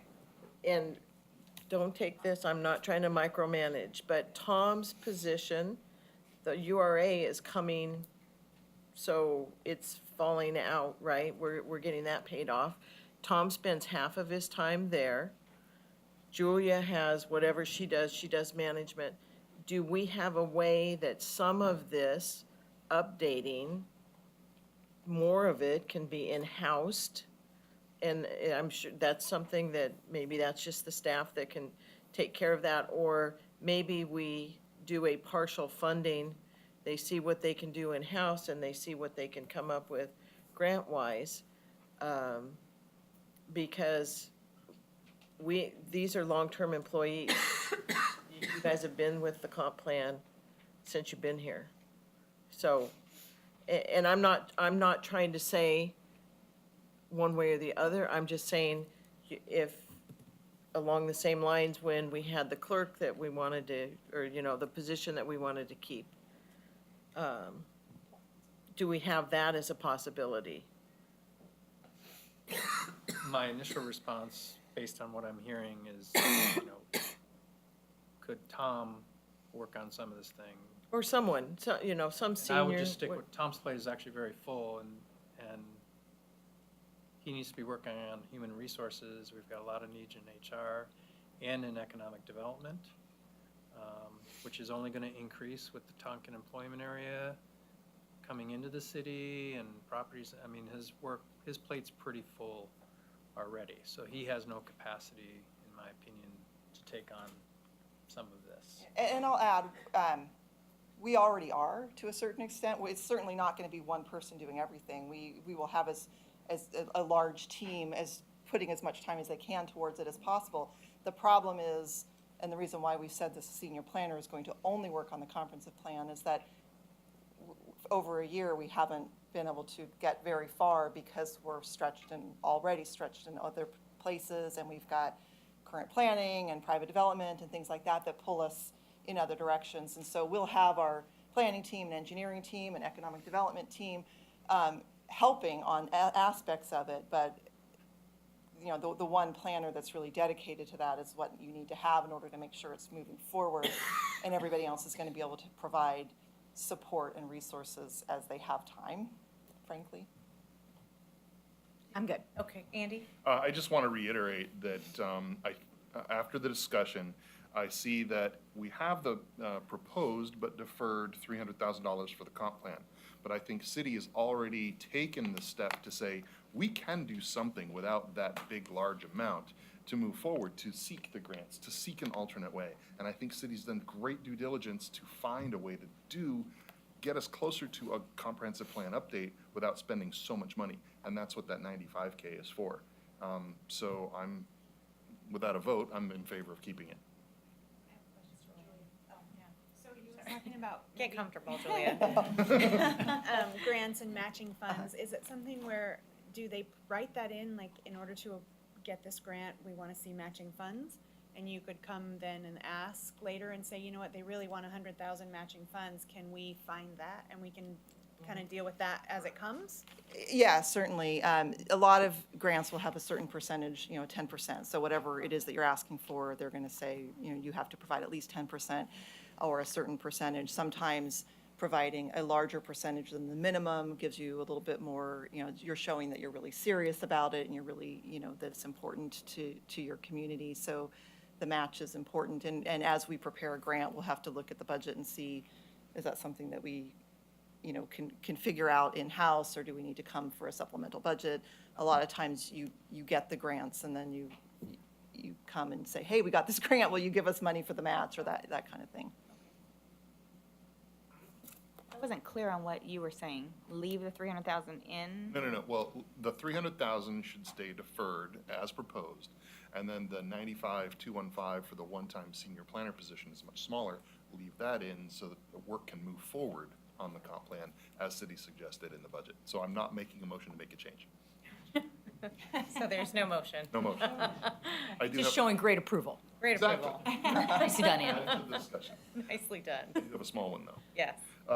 If I could look at page 16 of 17, the Sherwood broadband budget. In previous meetings, we had a discussion about some clerical errors on lines 6198 through 6213. Are those material to, the changes that we would have to make to that, are those material that we need to make a motion to No change motion them? is necessary. They're all rolled up into the same number. They do not affect any of the lines that you approve. Okay, thank you for that. I wanted to make sure. Line. And that was an entry error that you were talking Yeah, about. it was between line 6198 down through 6213. But Katie just said it's within the same spreadsheet, within the same fund, so don't need to make a motion to change it. Okay. So at this point, no one on the committee has made a motion to amend with any kind of funding mechanism. So I think it bears the question, are we prepared to move to approve the budget as it's been presented? Can I make on our deferred maintenance, what we're talking about now, Kevin, when we're talking about our 5-year forecast, with this budget here, we've got, Craig's showed us the 317,000 for deferred items, and you said that he had some other items also. So all the other items are scheduled in the next 4 years. So 18, 19, 19, 20, 2021. So those were also included in the model here. They're not, And so for this budget, we're still at about 20, what, 20? We're right at 20% still. And if we don't make any changes, we still know we have all those deferred items coming up, and we're gonna talk about those in the next year's budget, Correct. right? Or if there is an influx of funds from any sale of property, then they would be discussed during a supplemental budget at that time, if council. And so when the supplemental budget comes, that's just held, taken care of at council. It's taken care of at council. There, at that level, there would likely be a public hearing. Yes. Because of the type of budget, and it's a whole new revenue stream. And so rather than just a transfer between lines, we would actually have a public hearing and a supplemental budget For the sale of property. for the use of the funds from the sale of property. Okay. And so if we Joe's expression was he would like to do some funding for the comp plan update before deferred maintenance items. Are you talking about fully putting in 300,000? Okay, so like 50% or? I think at the time that we'd have the money available, staff would probably say, okay, we now know how much additional funding we have available. We would go back and say, what do we want to propose to fund now? And we present that to council. That could be 300,000 for the comp plan, that could be 200,000, that could be 150,000, because things could change. Because that could be in 3 months, that could be in 6 months, that could be in 9 months. There's just a lot of unknowns. So when that happens, we would bring a recommendation of here's what we would spend. Right now, I can tell you I wouldn't spend all that money. And all I'm saying is a good chunk would go to the comp plan because that's the number one priority of the council. Is to get that accomplished in the next few years, and we need to do that. And then I would go to that deferred maintenance list. Okay. That's where I would start. That would probably be my recommendation. And then if there's more money available because the sale proceeds were higher than what we ever imagined, that's a what if, then maybe there's some of these other things that I've said no to that are one-time requests from departments, I'd start clicking down through that list. Okay, and so along those lines, also just for clarification, for people who aren't as far into this as we are, you are talking about sale of property that is separate from the URA, that's tagged with the URA to retire the URA debt. Correct. This is just property that the city of Sherwood holds, not the Urban Renewal Agency. And some of the purchases that we made came out of funds, water funds, whatever. Do those not have to go back into those funds? So if we have $500,000, but we used whatever percentage, those have to go back to our dedicated funds. So we have to really be realistic on what we actually have as spending. And then is there a question of, because the funds were purchased, and I'm just making an example of this, because the funds were purchased as water fund with water fund money, is the water fund not entitled to that increase versus just our general fund? Correct. Yes. So, I don't know of any property the water fund has gone out and purchased. You're nodding your head, so. Sure, yeah, so let me give you an example. Is it well 4 or 5, Craig? Well 4, so well 4 is a property that was purchased a long time ago, we're assuming by the water fund. And council's talked about this property, potentially as a property that potentially could be sold. Well 4 is gonna be taken out of service here soon. And so if that property was determined to be sold, the city would have to go back and try to figure out what we paid for, the water fund paid for the property, which was a long time ago, and probably apply some sort of interest moving forward relative to that. And that would be a requirement that we, at the very least, paid back the water fund for the purchase and interest relative to that money. After that point, it's my understanding that it's optional as to where that money goes. It could go to the water fund, it could go to the general fund. That would be a decision I think council would make at that time. Okay, and so like the 20 acres out on Elwert that was purchased, you would go through that same process there? That's correct. That you would have to find the origination of that money from the city and make sure that those funds were repaid before there was anything that we can talk about unrestricted? That's correct. Correct. Okay. And Tom's the one that's in charge of that? No. We're all kind of jointly in charge of that. Okay. You make a very good point. If we sell property that was bought by a different fund, the first question is, what do we pay back that fund?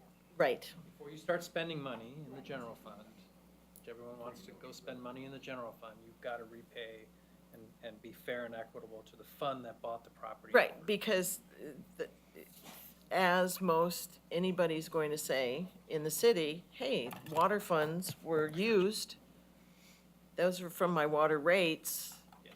we deserve it back. So, okay.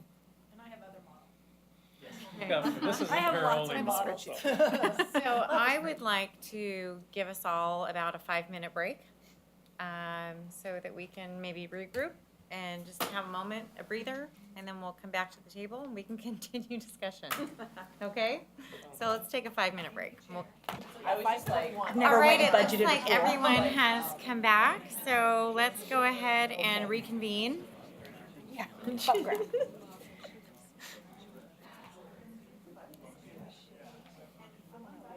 At this point, unless the committee has any urgent discussion to be had, I'd like to open the public, or open the meeting for public comment. Yeah, Andy, I do please. have one other thing. and Absolutely. I don't know if- Could you come a tiny bit closer to the, And I don't know if it's something I need to present a motion first or just have a discussion on. Sure. But the one piece that keeps going through my mind is the skate park design and construction. It's budgeted for $19,000 for this budget, and $561 for the following one. And I went back through the minutes, and it looks like that was around 2011 that the discussion was had with the community and the council about that being a priority. And here we are, 7, 8 years later, gonna build it. And my question is that still a priority? I don't like spending $19,000 and then budgeting that 500 if it's something that then we build it and nobody comes. And I have this vision in my head of this big pieces of concrete there outside the Y deteriorating, nobody's on it. If you don't get skate park design exactly right, people will not come to it. And just what the real priority is now in 17, 18, 18, 19. so, in an effort to maybe talk through that, I would like to ask our city councilors to maybe comment on your feedback. That would be helpful. Well, unfortunately, none of them were on council except Oh. Dan King. And so I think that you should go to staff, would be Okay. my recommendation. All right, great, and Counselor King too, I mean. He remembers Well, I back. was on Parks and Recreation Board when Okay. we had a huge contingent of football, excuse me. We had a very large contingent of skate park enthusiasts. This was back in probably 2003, maybe, when, I can't even remember when I was on. 2005, 2006, is that right? Am I getting up there? Is it- 2006? Okay, sorry. And we, when we did the Parks Master Plan, we had a scatter plot that was done. I think it's page 23, I keep talking about that. But where it fell out on the scatter plot of high need, low interest, high interest, low need, and low interest, high need, something like that. And it plotted out somewhere in the middle of everything. So it didn't get the highest priority, it was in the middle, which doesn't help this conversation. I know it's still fuzzy because things have changed. But there really was a high interest for for a couple of years. I haven't heard anything about it lately. But I know when I was on Parks and Rec, it was a big issue. So. Correct me if I'm wrong, but it was on our priorities. I didn't go to the priority meeting, goal meeting this year because my father was in the hospital, but it was on our priority last year, wasn't it? Yes. And pretty Is high. that just carried over from year to year, or was it revisited? It's like it's just always been there, and We do priorities each Yeah, year. we We do. have our own. And I'm going to ask goal setting. Kristen to refresh my memory and everyone's memory. Park and Rec Advisory Committee, have they had any conversations in the last couple of years about? They have, in the last year or two, it's resurfaced as a priority and something we should take a look at again. Honestly, Woodhaven Park Phase 2 was the number one priority the last couple of years, so once they got that completed, it was like, okay, what else do we have on the list? And where do we want to move from here? And there's been a lot of conversations, because Counselor Kuiper's right, there was a very active group for a long time that was showing up at a lot of the meetings and really interested, and they just have kind of disappeared. But we do see a lot of skaters. We do get comments and emails from them from time to time showing that there is still some interest. So it's something that they've kept on the list and haven't felt like it's something that they should necessarily take off of the list. But between that and having a dog park and Woodhaven, it's just became the next priority. So I have a question, a follow-up question. For $19,000 spent on the design, that is something that is generally needed when you go to look for a grant from the Oregon Parks and Rec Department for a skate park. So the next budgeted year, which is for $561,000 for the 2018, 2019, would we expect to have some kind of grant for that? That would Or be. go after a Yeah, that grant? would be the hope. So, yes, you have to be, construction ready or ready to go, essentially. When you go after an OPRD grant, they want you to basically be able to start construction, have been through the planning phase, have had all your permits in order and ready to go within 30 days, 60 days. And you have a very short amount of time to complete that project. So that's why we wanted to go through land use, and I believe that what we needed to get was good for 3 years. Our service letter was going to be good for 3 years. So that's something that we could get done, go after the grant, and there's a limit on how much you can get. They can only fund, it's a 40-60 match, so we still have to put some money into the project. There's a lot of competition for these grants. They haven't funded as many skate parks recently as they did in the past. It's not quite as popular right now as it was at one time, but that sure doesn't mean that that's not something that we can go after. So the money that's projected a couple of years out would be, okay, if we don't get a grant, the total project cost is about $500,000 to $600,000, I believe. So we're not beholden to that 561, it's just a No. projected expense? Correct. Is that a projected total expense for a park, or a total projected of our share? I'm looking at Craig because we just got the 90% design back. Right, so we're actually in design, 90% plans back. We spent about $13,000, I think, this year, and this is to go through the land use. It's about $560,000 going out to bid. If you did a design build on it, it would be about $80,000 to $100,000 less is what we're being told. Which is what we really looked at doing last time, doing a design build for that. Andy, did you have a follow-up? so we've already spent a portion of this $18,000, or we've already spent money that then this is kind of completing the. We've already study spent plan? money. We've already spent the 12,000. The 18,000 is to go through the land use process. Is that correct, Craig? Yes. Okay. 30,000 basically to get it to where we need to be able to apply for the grant. Correct. And I think my point would be, at this point, I would like to make sure that there still is interest, and that still would be a priority for, if the community had all these different options of these kind of parks, enhancements, whatever, would that still rise up to the top like it did 7 years ago? And like you said, they're not granting as many, they're not as popular now, maybe that's not a priority for people. And we had hoped to update our Parks Master Plan by now, and that's been put on hold until the comp plan can get started and underway as well, because they kind of go hand in hand together. So And the other thing that I should mention is that total cost is to build the entire park. The other option, of course, is to phase it in. You pay more, but you're not obviously spending as much up front. So you could potentially, I think we originally had it in 3 or 4 phases. So it wouldn't have to cost that much. If we were going to go after a grant, we were gonna go after everything and try to get it all done at once. And what's our estimate of what maintenance on that? If we did build the whole park, what would annual maintenance be on that? Less than 10,000. Annually? Concrete. It's different than grass. And I have a follow-up question too. Thanks, Greg. Kristen, you don't have in the deferred, just any of the deferred list, there's not a piece for the Parks Master Plan update? Is that rolled into the comp plan update, or is that in addition to? Oh, it is in the budget. Where did that go? It's in general construction. It falls under general capital. Oh, okay, let's go there. But again, if, Memory, I should probably look. and Katie, if I'm not mistaken, that can all come out of the admin park SDCs. That's correct. So it's not something that's coming out of the general fund.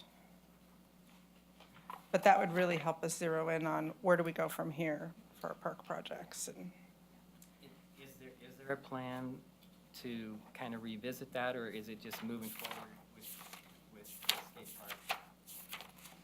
to revisit the skate park and the priorities. Yeah. It's every January, the Parks and Recreation Board takes a look at the projects they've had on their list and kind of says, is this still how we feel? Is there anything that people want to reconsider or add? And then, I should say, we really start that in December, and we provide it to council as part of before their goal setting, and a part of the annual boards and commission dinner and report that we give. So they're taking a look at it every year, but there hasn't been a mechanism in place to necessarily get feedback from the community. We don't have that necessarily planned in this upcoming year, but that's sure a great idea and something we could take to them. I'd like to make a motion with the intent of making sure that this wouldn't move forward until that happened, of reducing the budget by $18,957 for this skate park design and construction, and pulling that out of the budget. Do we have a second? I'll second that. And let's open that up for discussion. So again, my purpose is to say, not that we shouldn't do a skate park, but that before we do a skate park, I'm worried that if it just goes there and the money's there, it'll just move forward without really going back to the community and saying, is this what you really want? Is this, or is there something else where you would rather spend this money? And so I think by pulling that money out of there, that would kind of force that to happen. So that's my purpose in putting forth that motion. Okay, Kim, would you, as the seconder, like to make any comments?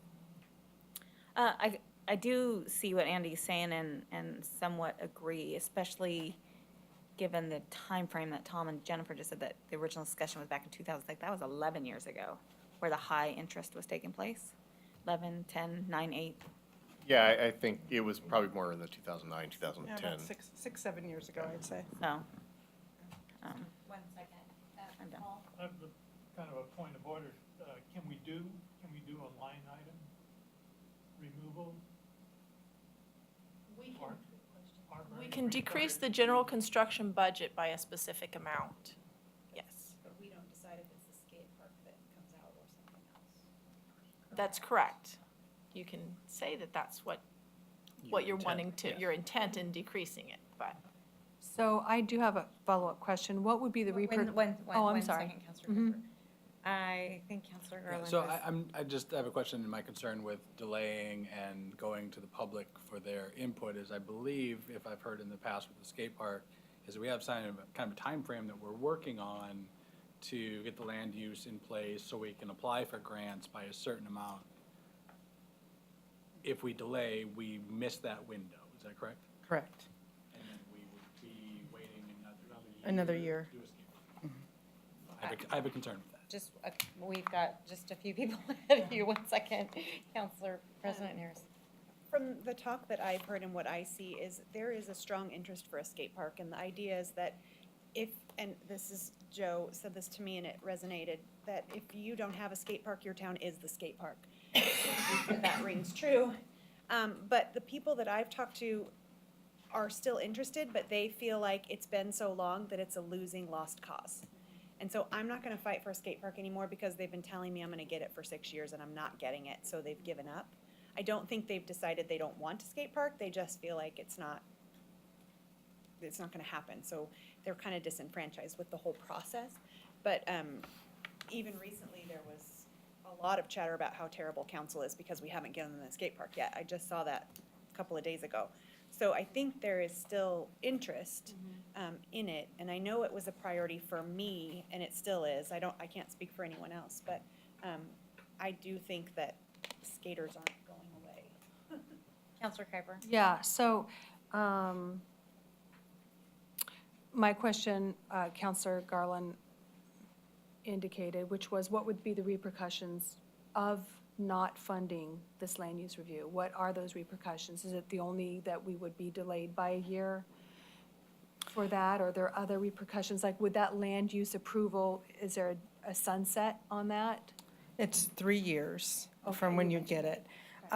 So the delay, it would just delay going after the grant. We considered going after it this year. We had planned on doing it, as a matter of fact, and decided that we were putting the cart before the horse, and if we weren't truly ready to go, that there was no reason to do that yet. So I wouldn't want to, because this is a very time-consuming grant as well.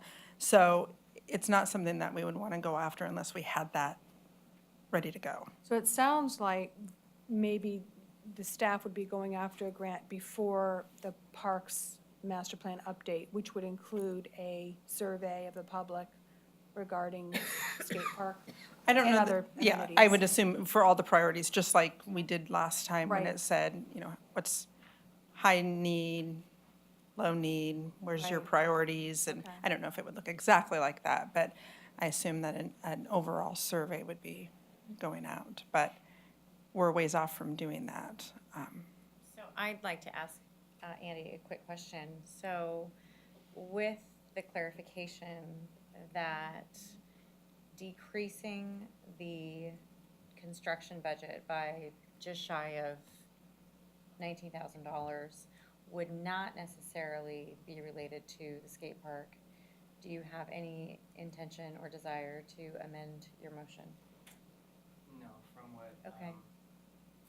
Joe said, it would still say that was the intent of reducing that budget.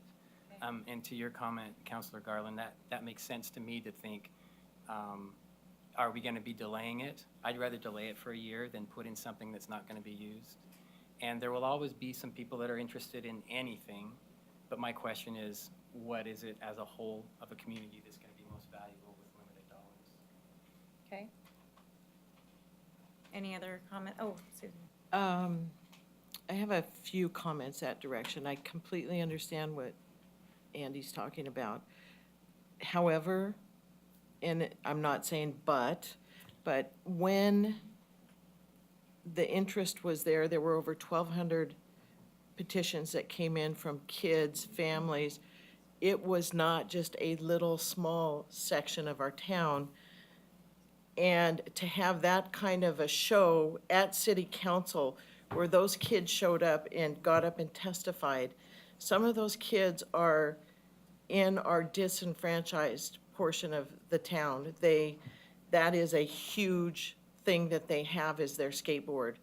And we have, all you have to do is look in Old Town and look at the signs that say no skateboarding, no bicycling. We don't, as a town, I think, want to have a public policy of those skateboarders being relegated to all over town and not have them have a place to be housed. And the last thing I saw is a consideration that we were gonna have it next to the Y, which had facilities there for the kids. We were synergizing with that recreation property where they have a facilities person on site. If there's an injury, all of these different kinds of things. It was very well structured and thought out. And then the other thing too, Andy, is that this will never happen with just City of Sherwood funding. It has to happen with grant money. And in order to get that grant money, we have to go through those hoops in order for us to even be able to make the ask. And part of that is to get land use approval. And so this amount of money here allows us to lever the whole idea of a skateboard park. If we don't do it, then we can't even ask. I mean, we could probably ask, but we're gonna be way down in the line. I think that this is money very well spent, and I think just because we haven't done a recent Survey Monkey doesn't mean that most of the kids and the families that are oriented toward the skateboarding have left the town. We don't have that big of a turnover in the town, and we're adding to the town. We're adding huge facilities for the schools. We've had huge facilities for a lot of the ball games, whether it's lacrosse, whether it's the others. And here we have this small sector of kids that are underserved and not really served in our town. And you're talking about a small amount of property, and it's property well placed. And so I think that if we had a Survey Monkey or whatever we can do online, you could quickly pick up and find out that there is that interest there. And a lot of people were really upset because it looked like it was just gonna go. And there was money from that Tony, whatever his name is. The skate park. Yeah, what is it? all of that stuff was there. Looked to be just in the wings. Let's just keep going with it. And then there was a small contingent that got it nixed. But as far as, I would say part of that money, if we could, I don't know what it costs to have the little survey online to find out from the community. But if some of that money could go toward that, that would also help the application process, where somebody doesn't want to invest in our community if we don't have people that want it. I wouldn't come in, and go to a community that wasn't receptive to a skateboard park and put money into that community for a skateboard park for it to just sit there. So, yeah. Any other, go ahead. I was just gonna Mr. say, King, well, I can't speak for Councilor Harris, but as far as I'm concerned, the interest of having a skate park has been there for many years. There's kids now who are in college or graduated from college who wanted a skate park when they were younger. So I kind of cringe thinking that we're gonna make kids that could go to a skate park wait until they're in college until there is one. So, it just needs to happen. And it's one of those things where it's not high enough to get, push it all along. It's been about this high, and it goes up in spurts and down, and I think the interest is always there. And our town should have one. It's not a question of, and polling kids whether they want a skate park or not, that's a hard thing to do in the first place. So I don't know. I guess if you drive out here on the weekend and see all the kids on their skateboards, just envision them moving from here over where they should be. So. Thank you, Counselor King. Counselor Kuiper? Yeah, so I just wanted to let everyone know, I did pull up the Parks Master Plan, for what it's worth, dated 2001, or, no. 2006. 2006. Oh, yeah, I was part of that, wasn't I? All right, so on this scatter plot, which is my favorite page, the skate park ranked under lower importance and low unmet need. But I will say this, youth baseball and softball fields also ranked in that same quadrant. So we know where the priorities were in 2006 and 2007. What was on the high side? On the high side, on the top priorities were walking and biking trails were by far the highest importance and highest unmet need. Then there was nature park, picnics and shelter areas, outdoor swimming pools and leisure pool ranked in that upper quadrant. In fact, of all of those identified, that's the one that was not, an indoor swimming pool and leisure pool. That's the only one of the top priorities that were from the polled citizens that have not been met. But the less important ones, gymnastics center, disc golf course, woo-hoo, shout out for disc golf. Indoor climbing wall, skate park, community garden was also a lower important, low unmet need, and we have a community garden. And again, that was from grants. So adult softball fields, less important, low unmet need, volleyball courts. So there, you know, it's definitely in that quadrant, but you can see there are other things in that quadrant that were, that we have for a variety of reasons, including grant funding. So there you have it. Thank you. And Andy, I'd like to give you another opportunity to speak. From what I've read and researched about skate parks, it's not a matter of if you build it, they will come. It doesn't necessarily take skateboards away from everywhere else into the skate park. They have to like the skate park. It's very particular. It has a very short shelf life as far as what's popular, what kind of tricks they do, what kind of equipment they want at a skate park. We're not talking about never doing it till they're in college. Well, the people that wanted it probably already are in college or beyond. Yeah, I know. It's a one-year deferral. I think it needs to be part of the kind of more of a master plan and looking at everything as a whole and prioritizing again. Like right now, disc golf wasn't a thing back then, right? Now it's a thing. Maybe that would rank higher. So that's the kind of question that I'm looking at, is what is the best use of our money at that time? Okay.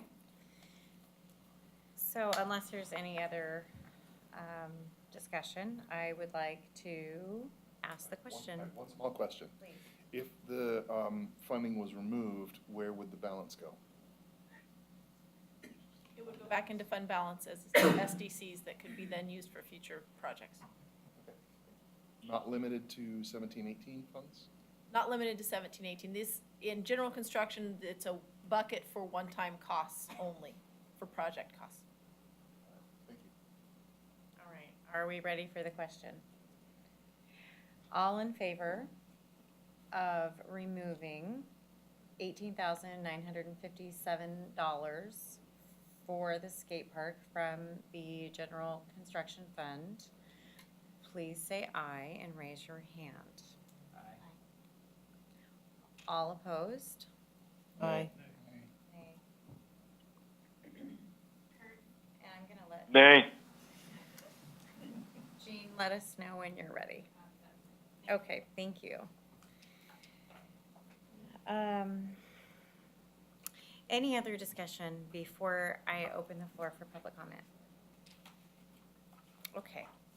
I will now open the meeting to accept public comment on the 17-18 City of Sherwood budget.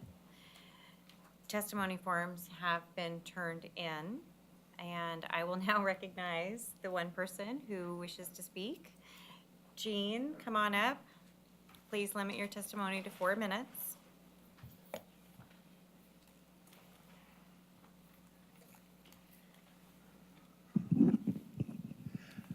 Eugene Stewart, I may ramble just a little bit here, but I don't know quite how to put it in words, but I know we got a bulletin from Washington County and Brookman Road, I believe, that just widened from 3 lanes to 5 lanes, which was relieved a lot of congestion, not all of it, but it was a State of Oregon, Washington County, and a City of Hillsborough project. When we look at what's going on out at 99W, shouldn't we be thinking of our traffic situation just a little bit harder? And then when you look at the budgeting process, how is it being determined what is really needed for the community? How is the community growing? We come back to the same thing again. It seems like residential is just plowing through. And I believe most studies will tell you it costs more money for residents than it does for commercial property. So how do we get commercial property to develop? I think some time needs to be taken, maybe talk to realtors, developers, commercial people out there who would like to come in and develop. I know I am aware that at one point Costco wanted to come over here. They thought our fees were a little too high. Is there not a way to bring these fees down to where commercial will want to come here and develop get us balanced. Because commercial can pay for a lot of these things that as individuals, residents, we cannot afford. And when we did our first comprehensive plan, we did it with a half-time planner. But it seems like things have become so complicated, so much red tape. Shouldn't we not be looking at how can we cut some of the cost for development to develop? Does it have to be all this red tape? Once something is zoned, why does it have to come back through the planning commission again? Why do we keep throwing roadblocks in front of people? I mean, if our building code, is it not adequate enough to assure the building's safe for the public? Do we get too concerned sometimes about having certain type of window or facade on the front of the place? When we developed this town, was different individual taste. And we seem to try to be pushing it in one mold, which I don't know if that's correct or not. So it seems like one of the things that needs to be done is to really figure out, where is the city going? Do we want commercial development to help pay for the cost of the city? And if we do, how do we create it? How do we balance it so that we can catch up on our revenues to start paying for some of the things we need? And so often, we do studies. And how many studies do you see sitting out here on the shelf? You do it, you put it up there, you never follow it. So, I don't know, we need to start thinking about how can we make it easier for people to get things done. Maybe that would help lower the cost of government, trying to make it simpler. Just how much regulations do we need? Is it excess red tape out there that we can cut to make it easier for things to go forward? That's just something to think of. Thank you. Thank you, Gene.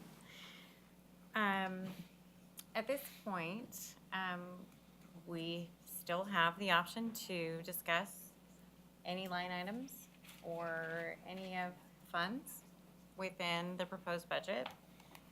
We also have the option to adopt or recommend approve the proposed city budget for our city council to adopt. Any thoughts? Are there any motions that anyone would like to make this time?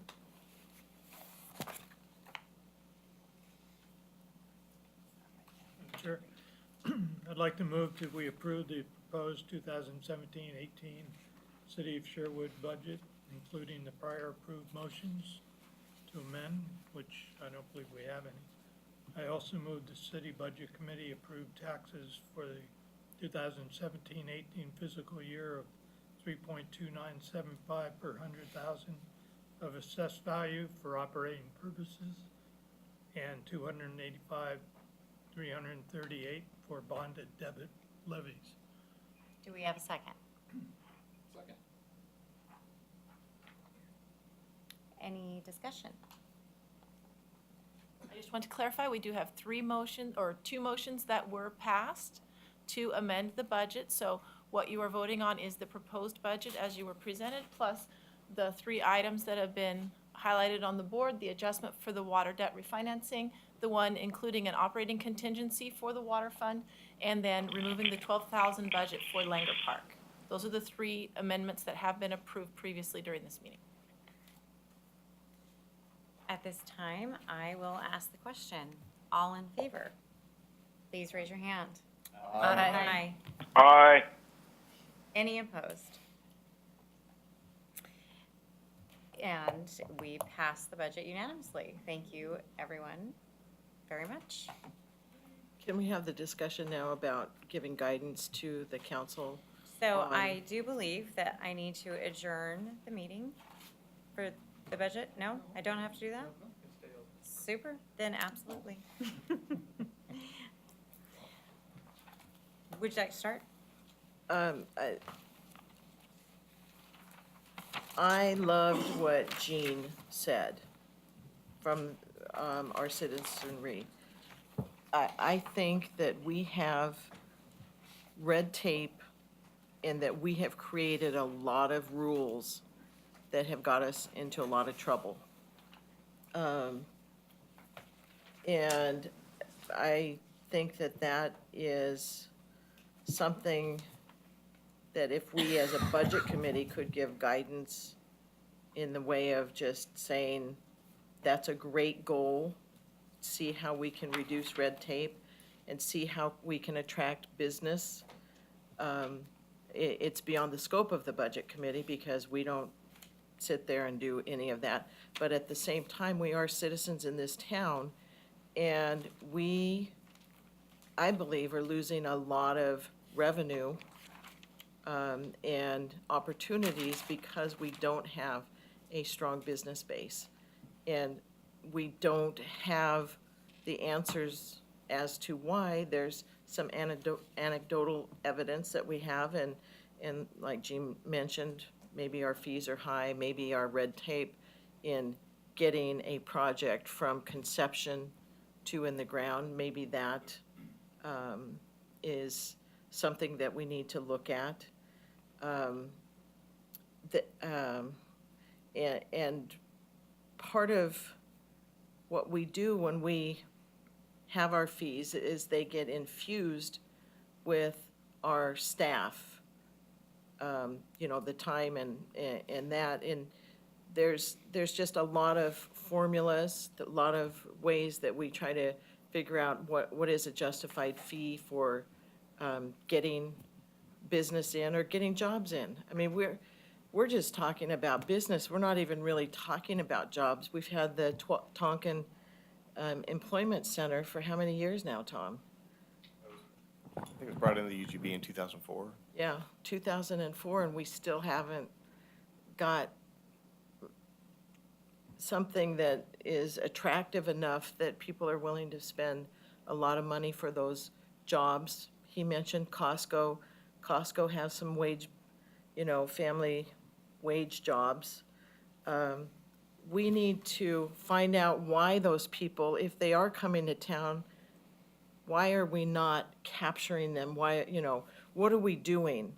We're a town that's evolving, and we've historically been residentially oriented. But you look at Tualatin, you look at Wilsonville, look at Tigard, look at Newburgh. I mean, look at the number of businesses that everybody around us has. And yet Sherwood, it's not just on a handful, but it's so, we're almost at 20,000 people. I think that's a really key point, and if I might interject, Sure. I think one of the things that we've discussed as a committee and some of the points that Jean and others have made, is that our comprehensive plan hasn't been updated since 2001, 1991. And in 1991, I think our population was right at about 3,000 people. And so just in terms of population, the city of Sherwood has changed so very much, yet our comprehensive plan hasn't. And so as it relates to, and I'm crossing my fingers as I say this, a hopeful infusion of money from the sale of property, as a committee, I would certainly hope that we can all get behind supporting a comprehensive plan update and encouraging our city council to use funds that are infused, use revenue that's made to really focus our efforts on a comprehensive plan that will include things like traffic calming, and that will look at some of the things that Jean talked about, and will look at all of these different collective pieces and parks and skate parks and swimming pools and what have you, so that we know very clearly as a community the direction that we'd like to go, and that our city has a roadmap and a document to work from more succinctly. And I might add just a couple things. You know, with Southwest 124th Avenue being cut through, that's going to generate a lot of interest from distribution warehouses, and I know specifically of ones that will be going in that area, and other things happening. And when you get major arterials and transportation corridors opened up, we can be not the first option, because we're not very close to the I-5 corridor, like Tualatin and Tigardar, but we are a good secondary, especially with 124th going through. So I would expect that we would see, once that's completed, some real interest being generated from the property owners and coming into coming into the city limits to get developed. But I also would love to see us take a good look at what we're doing and spur some economic development in our community. And there's a lot of people on council and staff that have that interest as well, so. So It's in a an good effort discussion. to kind of redirect the point of the discussion, we talked about rating, or not rating, maybe ranking is the better word, projects that we would like to recommend council strongly favor if funds are made available. So let's start that discussion. Andy? I can open that discussion following the rules of order with a motion. I move that the Budget Committee recommend to the City Council to direct City Manager to prioritize future revenue supplemental spending in the priority of the comp plan first with respect to future grant funding, the deferred maintenance items listed, and then followed by the deferred one-time requests in the order of the memo on May 11th, Exhibit A. Do we have a second? And then, if I could open the discussion really quickly, the reason I chose that order is the comp plan, I think, is the most important, but I wanted to include an option there for, seeking grant funding to offset that first. And I didn't want to put all the deferred maintenance items first, because that would then obligate the deferred maintenance items to be spent, then work on comp plan. I wanted to have the flexibility in the recommendation to work on as much of the comp plan as we could, get grant money for it, and also do the deferred maintenance items. Counselor Kuiper? Yeah, actually, that was a question I had. All of these deferred maintenance items are things, where's Craig? That would have normally been done this year? Yeah. Okay. Thank you.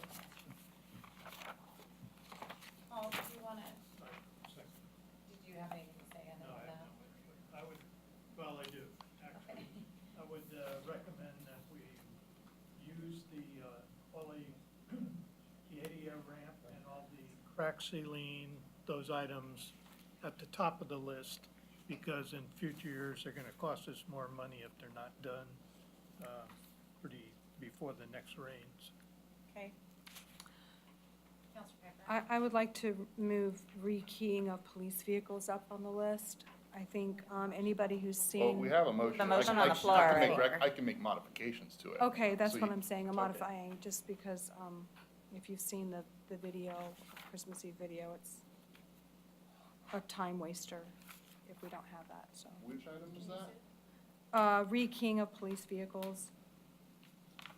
That's on the other list. That's on the one-time So request that would be list. on That's the on the one-time one-time request request. list. Okay. Are you asking for that 7,000. to be in front of other one-time requests or in front of the deferred maintenance requests? Let's see, how did you have that? Did you have a comp plan and then all the deferred maintenance? Comp plan Yeah. first, off the one-time request, all the deferred maintenance in that order, and then all the rest of the one-time requests in that order. Can I ask Craig a question? Yeah. Are these deferred maintenance requests in order of the way you'd like Priority. to see them, of priority? That's what it says, I just want to double check. Yes. Okay, that's thank you. The VFDs on there on a higher, at the highest at the top. Yeah. Is because we had one in number 3 or number 2 go out in this building already. So Okay. the last 2 years, so it's a matter of time till that one goes out. Okay. And I know it says that. I And the just wanted to YMCA make sure. parking lot and stuff is deferred from last year. It's just moved into this year, and it's been deferred this year, so it'll move into next year. Okay. What's a VFD? Variable frequency drive on our motors for HVAC systems. This allows us to run it at different speeds for efficiency, electricity-wise too. So the reason there's no, I did not change the list is I do not, that's why we have. Understand. Frank, tell me what we need to do in order, and that's what we're gonna do. That's hard. Well, what about this portable air conditioner for the PD server? Everybody knows what happens to a server if it's not cooled down, it explodes. So So I would- that's on the one-time request list, and I would say that's also important. That's smart evidence stuff right there. What's that? More evidence stuff. Oh, okay. I just Andy? know what Oh, happens I'm to a sorry, server. Counselor Harper. No, go ahead, I'm sorry. Andy? So I like the motion, and I also would trust the people that are closest to these to prioritize them. So I like prioritizing at the high level, like the motion has done, and then at a more close level, my take would be to defer to the people that are closest to that to know in what order they need to be done. Okay. I like that too. It's hard for us to sit here and prioritize everything like this. It's just, there's just too much. We don't have the, what's that? We could, but we all have such different opinions. And we don't have all the information. We don't have the data to make informed opinions, so. I don't, would you entertain an amendment that the comp plan no more than 150,000? And the reason, let me say why I'm saying that, is that we already have 95 going to, we've got a staffer, our staff has already talked about pitching in. And this is just for this budget cycle. It's, to me, really important on the deferred maintenance items because all these prices are just gonna grow. And they can also morph into something else. So can we put a cap on the comp plan? I mean, that's a huge contract. 150, even 100 is a big contract to give out. And we're staging it in anyway. Can we put a cap on that and then start ticking through our maintenance items to help Craig out, to help our facilities out, and hopefully to get the best value for our dollar? Is that something that you would? I think the way I crafted the motion honors the spirit of what you're talking about exactly. And that is, we move forward on the comp plan as needed, but the purpose of the 95,000 position is to seek that grant money and reduce that cost significantly. Right. So the way I crafted the motion is that the comp plan is priority, but seeking as much grant opportunity to reduce that cost as much as possible. And then if additional funds come through, it allows for deferred maintenance items as the top priority. So the grant process takes a while. It's, and this is only a 12-month budget. Right. Are you saying that to keep the 302 available for the comp plan for this budget cycle before you can get into the deferred maintenance? Because I know, I understand what you're saying about pursuing the grants. You do that on a separate cycle. But at the same time, if we do have the sale come through, if we do have money that isn't dedicated to other funds that we can use, having a dollar limit that guides the staff, that they hit that, or they can put their RFP, because that again is gonna take time, and then to be able to go on to these deferred maintenance items. So what you're to clarify what you're saying is, once you get over 150, it can go somewhere else. Go to the deferred maintenance and just start plowing through it. Well, before we make that, I'm sorry, go ahead. Yeah, go ahead. Correct me if I'm wrong, do we already have that $95,000 salary person already working? Yes. So if we limit it to a point where you can't use that money on the fund and we're waiting for grant money to come in, aren't we handicapping that person to not be able to move forward, and we're kind of just paying them to be in limbo if they don't have the money to work on the plan? Counselor That would Piper. be my Oh, I'm sorry. concern.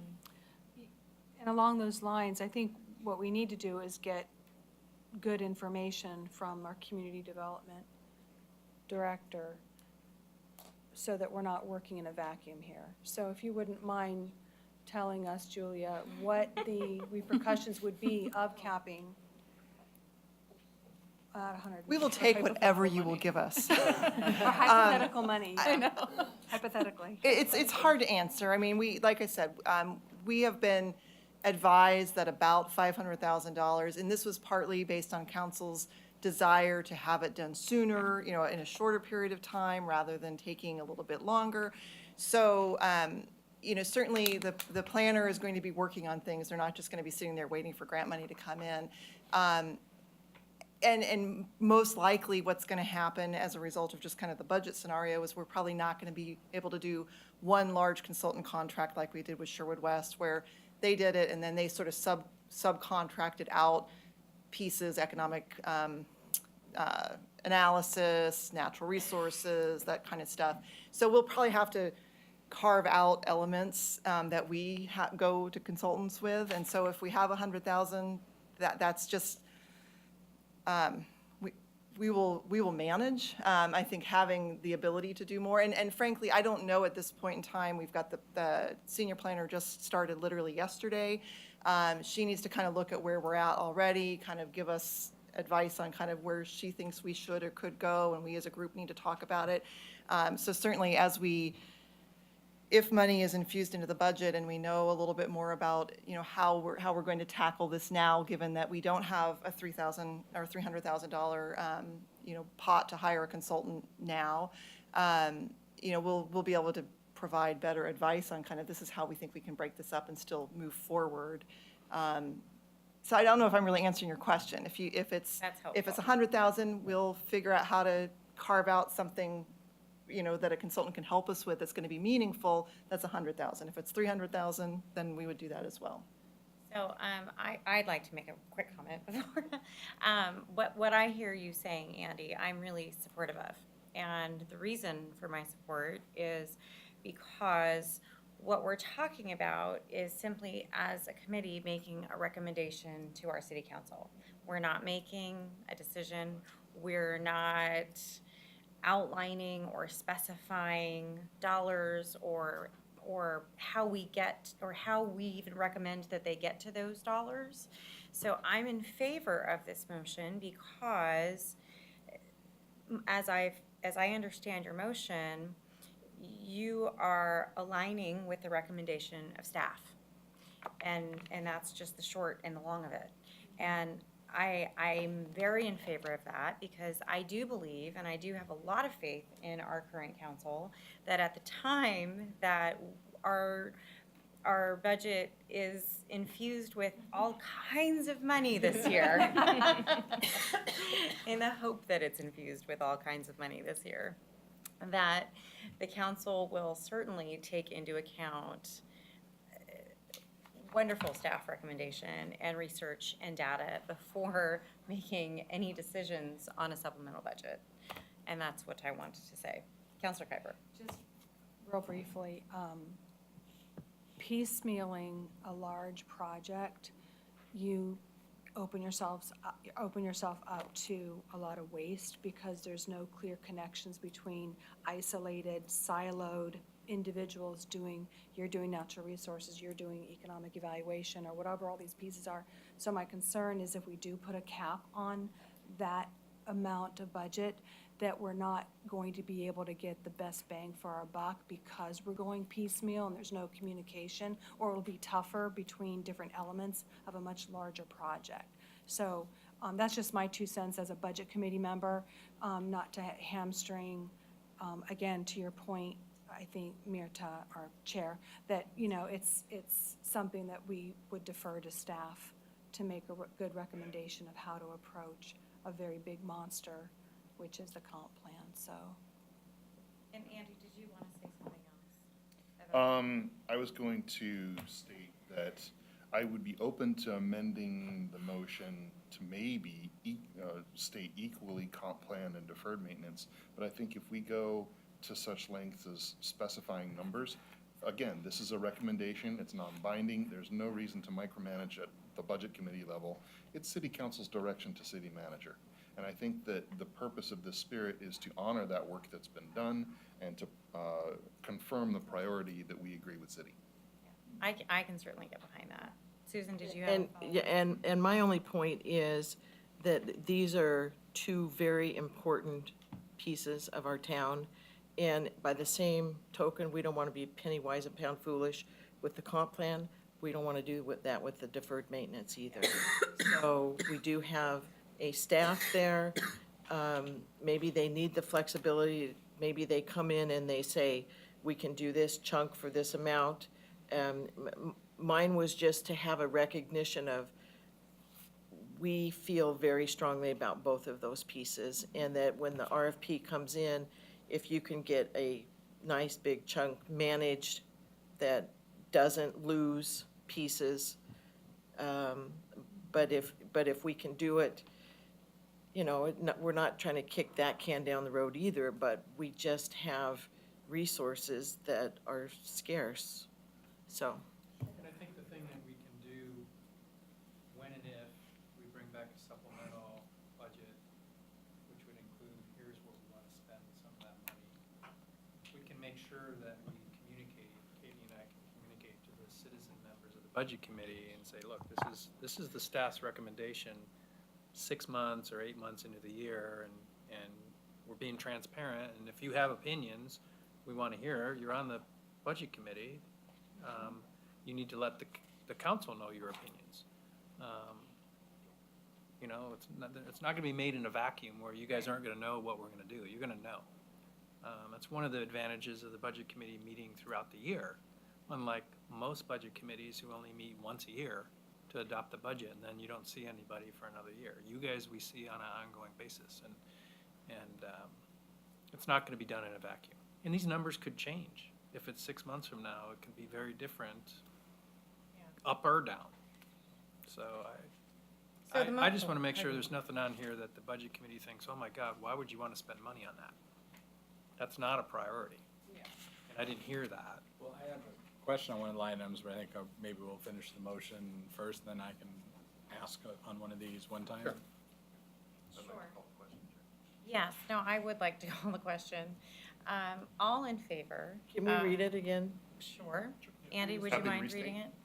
I move that the budget committee recommend to city council to direct the city manager to prioritize future revenue supplemental spending in the priority of the comp plan first after seeking grant funding, then deferred maintenance listed, followed by deferred one-time requests in order of the memo from May 11th, 2017. All in favor? Please raise your hand and say aye. Aye. Aye. That is it. Susan, did you vote yes? Okay, so that is unanimous. Thank you very much. Did you have? Yeah, just maybe a line item question here on some of the one-time requests that were not included, sorry. Devices for counselors and cell service for council devices, is that cell phones for counselors? That is iPads, is my understanding, mobile devices for doing Going council bin, paperless. for going paperless. To go paperless with the And agenda. then the cell service would be to have the data outside of wireless area. And so it was just determined we'd still do paper. So we wouldn't be printing off packets? Right. Correct. going Correct. forward? Do we have a rough estimate what the savings, I assume there's a savings to that? I asked or- that question. I don't think we ran a scenario That's hard to tease out of the budget, yeah. It was really Staff time and. more of a request from previous counselors and counselors, like, when can we go paperless instead of all these paper That makes sense. copies? Okay. Versus, So- hey, we can save money here by Okay, doing so I just wanted to be clear that it was iPads, it Environmental wasn't for, versus- like, cell phones for, okay, very good. My opinion is we'd be saving that amount by going paperless. We would be saving. We haven't calculated how much. In our packets this big. Well, I think that we have had a wonderful, healthy discussion this evening. I thank everyone for their time, and at this point, I adjourn the meeting. Have a good evening. Thank you, everyone.